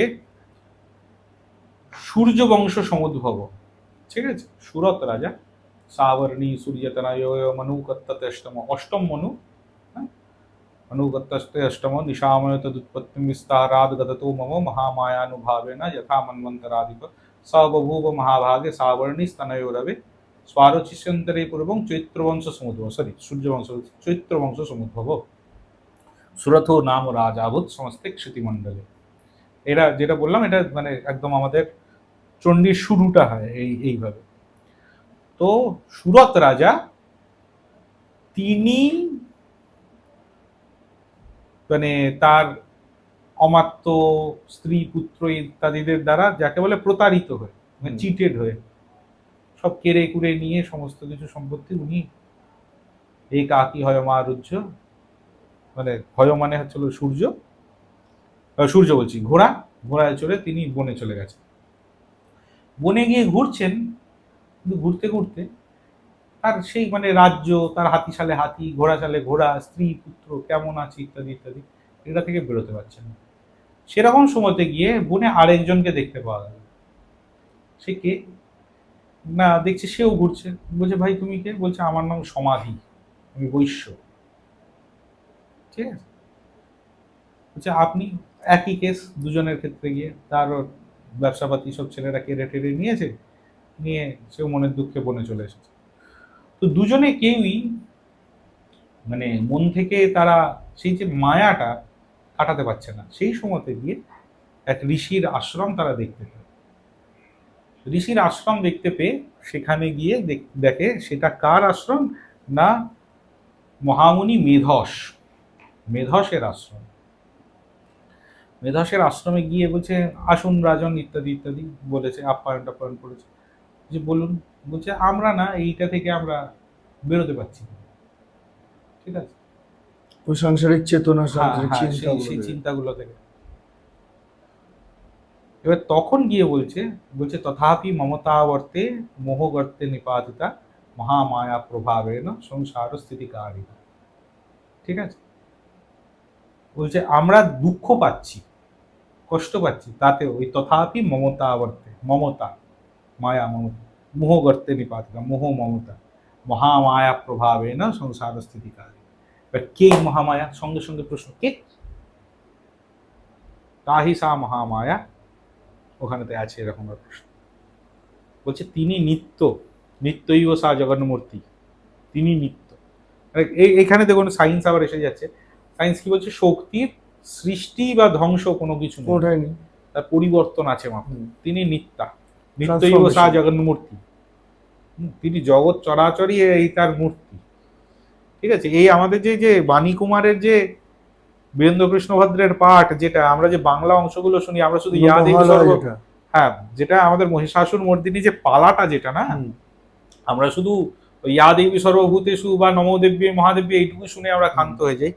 কিন্তু এর যে শুরুর যে যে বাংলা কথাগুলো, তার আদি নেই, তার প্রাকৃত মূর্তি নেই, এই বিশ্বের সমস্ত কিছুই যে তার যে মূর্তি, মিথ্যা হয়েও তিনি বারে বারে অসুর নিধনের জন্য তিনি যে আবির্ভূতা হন, সেইটা সেইটা এই যে ব্যাপারগুলো, এগুলো সব চণ্ডীরই তত্ত্বগুলোকে ওখানেতে বাংলায় বলা হচ্ছে। এগুলো প্রত্যেকটা মানুষের, চণ্ডী যদি না পড়তে পারে কি করে পড়বে? এখন তো আমাদের গিয়ে কি বলবো, মানে ভারতের যা সিস্টেম হয়ে গেছে, আমাদের যে আসল যে ভাষা, আমাদের যে দেব ভাষা, এটাকেই তো আমাদের যে এরিয়ান ল্যাঙ্গুয়েজেস গুলো, যেগুলো যেগুলো আমাদের যে আর্যাবর্তের যা যা ল্যাঙ্গুয়েজ আছে, সেগুলো তো সব তো সংস্কৃত থেকে এসেছে। সংস্কৃতটাই আমাদের এখন সেরকম ভাবে আমরা, সংস্কৃত মানেই আমরা চর্চার মধ্যে নেই, সংস্কৃত মানেই আমরা মন্ত্র হিরিং বিরিং মনে করি। কিন্তু সংস্কৃত থেকেই বাংলা এসেছে, সংস্কৃত থেকেই গুজরাটি এসছে, সংস্কৃত থেকেই ওড়িয়া এসছে, সংস্কৃত থেকে অসমিয়া এসছে, সংস্কৃত থেকে মৈথিলি এসেছে, সংস্কৃত থেকেই গুরুমুখী এসছে, সংস্কৃত থেকে মারাঠি এসছে। এই যে সমস্ত ভাষাগুলো, সেগুলো তো এসছে সংস্কৃত থেকে। কিন্তু সংস্কৃত সেটা আলাদা, আমাদের প্রসঙ্গটা সেটা নিয়ে চর্চা হচ্ছে না। কিন্তু এই যে আশপাশের যে আমাদের যে বিশেষ করে এই যে যেটা আমাদের বাণীকুমার মানে বৈদ্যনাথ ভট্টাচার্য, তার যে লেখা যে এই যে পুরো যে জিনিসটা, সেটার মধ্যে তিনি চণ্ডীটা মানে মোটামুটি চণ্ডীর যে সেকেন্ড ফেজটা পর্যন্ত, সেইটা পর্যন্ত উনি মোটামুটি বলে দিয়েছেন, বা আবার কিছুটা শেষের দিকটা গিয়ে আবার বলেছেন। তো সেখানেতে বলছে, এবার যেটা আমরা মূল প্রসঙ্গে ফিরি, যে নিত্যই সা জগন্মূর্তি, সে দেবী। এবার কে, সে কিভাবে? তখন এবার মানে মহর্ষি মেধস তিনি সুরত এবং সমাধিকে গল্প বলছেন। ভগবতীর তিনখানা গল্প তিনি বললেন। কি? একদম শুরুতে মধুকৈটব বধ হয়েছিল, তাতে ভগবতী প্রত্যক্ষে আসেননি, বিষ্ণুকে মাধ্যম করে তিনি বধ করেছেন। তিনি সেখানে কারণ হয়েছেন, কার্য হননি। আবার নেক্সট হয়ে গেল হলো মহিষাসুর বধ, মহিষাসুর এবং সসৈন্য মহিষাসুর বধ। আর থার্ড ফেজ সেটা হলো সসৈন্য আমাদের শুম্ভ নিশুম্ভ বধ। এই তিনটেকে দেখালেন। এটার মধ্যে আবার যোগেরও তত্ত্ব নিহিত আছে। ঠিক আছে, ব্রহ্মগ্রন্থি, বিষ্ণু গ্রন্থি, রুদ্র গ্রন্থি, এই তিনটে গ্রন্থি ভেদের ব্যাপারও আছে আমাদের। এটা যোগেরও তত্ত্ব এর মধ্যে নিহিত আছে। এই সমাধি নামটা, সুরথ নামটা, এগুলোর মধ্যে ওই যোগের ব্যাপারগুলো নিহিত আছে। তো এবার সেইগুলোকে, সমস্ত ঘটনাগুলোকে তিনি যখন বললেন শেষে, বলে এবার তখন সেই দেবীকে তারা জানতে পারলো। জানতে পেরে প্রথম তারা এই বসন্তকালে তারা, এটা আমাদের চণ্ডীর যেটা আমাদের আহ ত্রয়োদশ অধ্যায়, একদম শেষ অধ্যায়, তারা গিয়ে নদী তীরে গিয়ে মৃন্ময়ী প্রতিমা নির্মাণ করে দেবীর 3 বছর পূজা করলো। দেবী সূক্ত পাঠ করে তারা দেবীর আরাধনা করলো। তারা দেবী সূক্ত হচ্ছিল ঋগ্বেদ অন্তর্গত একটি, যেটা আমাদের এই ওর মধ্যেও আমরা দেখতে পাই, মানে শুনতে পাই। আমাদের এই মহালয়ার ভেতরেতেও আমরা আহম রুদ্রের বিভাসু ভীষ্মে রাম নাম, যদিও ওটা গানের মতো করে, ওটা অ্যাকচুয়ালি ওইভাবে হয় না, দেবী সূক্ত পাঠের বিধি আছে আলাদাভাবে। তো সেইটা হলো, সেই দিয়ে তারা মানে ভগবতীর পূজা করে 3 বছর বাদে ভগবতী তাদেরকে দর্শন দিলেন। দর্শন দিয়ে বর চাইলেন। সুরত যথারীতি বলল, আমাকে আমার রাজত্ব ইত্যাদি ইত্যাদি দিন, ফিরিয়ে দিন। তো বললেন, হ্যাঁ তুমি অচিরে লাভ তো করবেই, এবং এর পরের মন্বন্তরে তুমি মনু হয়ে জন্মাবে। আচ্ছা। আর সমাধি কি বললেন, আমার এইসব কিছু চাই না মা, আমাকে বিশুদ্ধ জ্ঞান প্রদান করুন। তাহলে এখানেতে দেখা যাচ্ছে কি মা ভোগশ্চ মোক্ষশ্চ করস্থ এব, মা ভোগও দিচ্ছেন, একজনকে ভোগ দিলেন, আরেকজনকে মোক্ষ দিলেন, মানে মা দুরকমই দিতে পারেন, এটা দেখা গেল। তো এরও পূর্বে এই যে নবরাত্রি, যেটা বসন্ত নবরাত্রির সময়তে গিয়ে তারা এই পূজাটা করেছিলেন, ঠিক আছে, এই নবরাত্রিটা। আর এরও আগে সর্বপ্রথম মানে দেবীর পূজা করেছিলেন হচ্ছে হলো কি বলা হয় গোলকে শ্রীকৃষ্ণ পূজা করেছিলেন, সেটি আবার হচ্ছে হলো কি সেই আশ্বিন মাসে। আচ্ছা, ওই যে দুটো নবরাত্রি যেটা কথা হ্যাঁ, হচ্ছিল, সেইটা চলছিল, চলতে চলতে সেইটা কৃষ্ণ করেছেন, তারপরে শিব করেছেন, ব্রহ্মা করেছেন, মহারাজা সুরত করেছেন, রামচন্দ্র করেছেন। রামচন্দ্র করেছেন হচ্ছে হলো কি রামচন্দ্রেরটা যেটা, সেটা খুব সংক্ষেপে বলছি, দুর্গাপুজোর সময় এটা নিয়ে বিস্তারিত না হয় আলোচনা করা যাবে। রামচন্দ্র তিনি এটা আধ্যাত্ম রামায়ণে মূলত আছে। বাল্মীকি রামায়ণেতে রামচন্দ্র দুর্গাপুজো করছেন এমন কোনো উল্লেখ নেই, কিন্তু আধ্যাত্ম রামায়ণে আছে। মানে যেটা অকাল বোধনের যে পুজোটা, অকাল বোধনের কথা বলছে। রাম গিয়ে প্রথম দিনেতেই দেখছেন কৃষ্ণাষ্টমী তিথি, Ram Ravan face to face হয়েছে। রাম দেখেই অস্ত্রশস্ত্র হাত থেকে পড়ে আছে, কি দেখছে রথেতে যে রাবণ বসে আছে, দেখছে স্বয়ং ভদ্রকালী বসে আছেন, তার কোলে রাবণ বসে আছে। সর্বনাশ করেছে, ওকে আমি কি করে মারবো, হয়ে গেল। তো কি করে, অস্ত্র ছেড়ে দেওয়া হবে না। তখন এবার রাম তখন ব্রহ্মাকে আবাহন করেছে, কি করি বলুন। বলছে আমার তো ভয় টয় লাগছে। ব্রহ্মা তখন বলছে, বাহ, আপনি তো স্বয়ং ভয়ের ভয়, আপনি পাচ্ছেন ভয়, ভালো কথা। হ্যাঁ, এই হলো কি মহামায়ার লীলা, ভুলে গেছেন আপনি। তো তখন হলো কি যে ব্রহ্মা বললেন যে ঠিক আছে, যাকে রাবণ ধরে আছে আপনিও তাকেই ধরুন। কেন? কারণ ভগবতী সর্বদা ধর্মের পক্ষপাত করেন। রাবণ অধর্ম করে আছে, আর আপনি ধর্মের পক্ষ নিয়ে আছেন, ভগবতী আপনার কথাই শুনুন। কারণ রাম প্রথমে বলছে, আরে উনি তো ওর পক্ষ নিয়ে আছেন, কি করে হবে? বলছেন না, আপনি ধর্মের পক্ষে আছেন, ওই জন্য ভগবতী আপনার কথা শুনবে। তখন শুরুতে হলো কি যে তখন তো এবার চলছে কি যে অপর পক্ষ মানে কৃষ্ণপক্ষ চলছে। কৃষ্ণপক্ষ তো সেটার নাম হচ্ছে পিতৃপক্ষ। পিতৃপক্ষে রাম সর্বপ্রথম পার্বণ শ্রাদ্ধ করলেন, মানে আমাদের যে পিতৃপক্ষে যে তর্পণ, সেটাকে বলা হচ্ছে পার্বণ শ্রাদ্ধ। রাম পার্বণ শ্রাদ্ধ শুরু করলেন। কৃষ্ণা নবমী তিথিতে থেকে রাম ভগবতীরও আরাধনা শুরু করলেন। করে প্রথম কৃষ্ণা একাদশীতে প্রহস্ত আদি যারা যারা রাবণের পুত্র তারা মরল। তারপরে চতুর্দশীতে কুম্ভকর্ণ মরল। অমাবস্যায় মেঘনাদ মরল। মেঘনাদ মরার পরে রামকে দেখুন, রাম কতটা মানে ধর্ম জানেন, রামও বিগ্রহবান ধর্ম।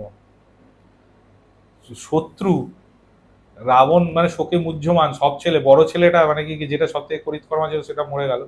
রাবণ 7 দিনের যুদ্ধ বিরতি চেয়েছিল, রাম দিয়েছিল 7 দিনের যুদ্ধ বিরতি। 7 দিন যুদ্ধ বিরতি হয়, 7 দিন বাদে আবার সপ্তমী থেকে যুদ্ধ শুরু হয়। সেই যুদ্ধ হয়ে যেটা বলা হয় যে সন্ধিক্ষণ, সেই সময়তে বলা হয় যে রাবণের 10 মাথা কেটেছিল, মানে 9টা মাথা কেটে গেছিল, একটা মাথা বাকি ছিল। নবমীতে প্রবল যুদ্ধ, দশমী তিথিতে রাম রাবণের নাভি লক্ষ্য করে, নাভিতে অমৃত কুম্ভ লুকোনো ছিল, তাতে লক্ষ্য করে মেরে রাবণকে নিহত করে। সেইটা করে যেটা মানে ওদিকে কিন্তু দেবীর পূজা চলছে, অষ্টমী তিথিতে দেবী মানে মানে রামের অস্ত্রে প্রবেশ করেন, আচ্ছা, তারপরে ওই দিকটাই প্রয়োগ করা হয় ওখানে।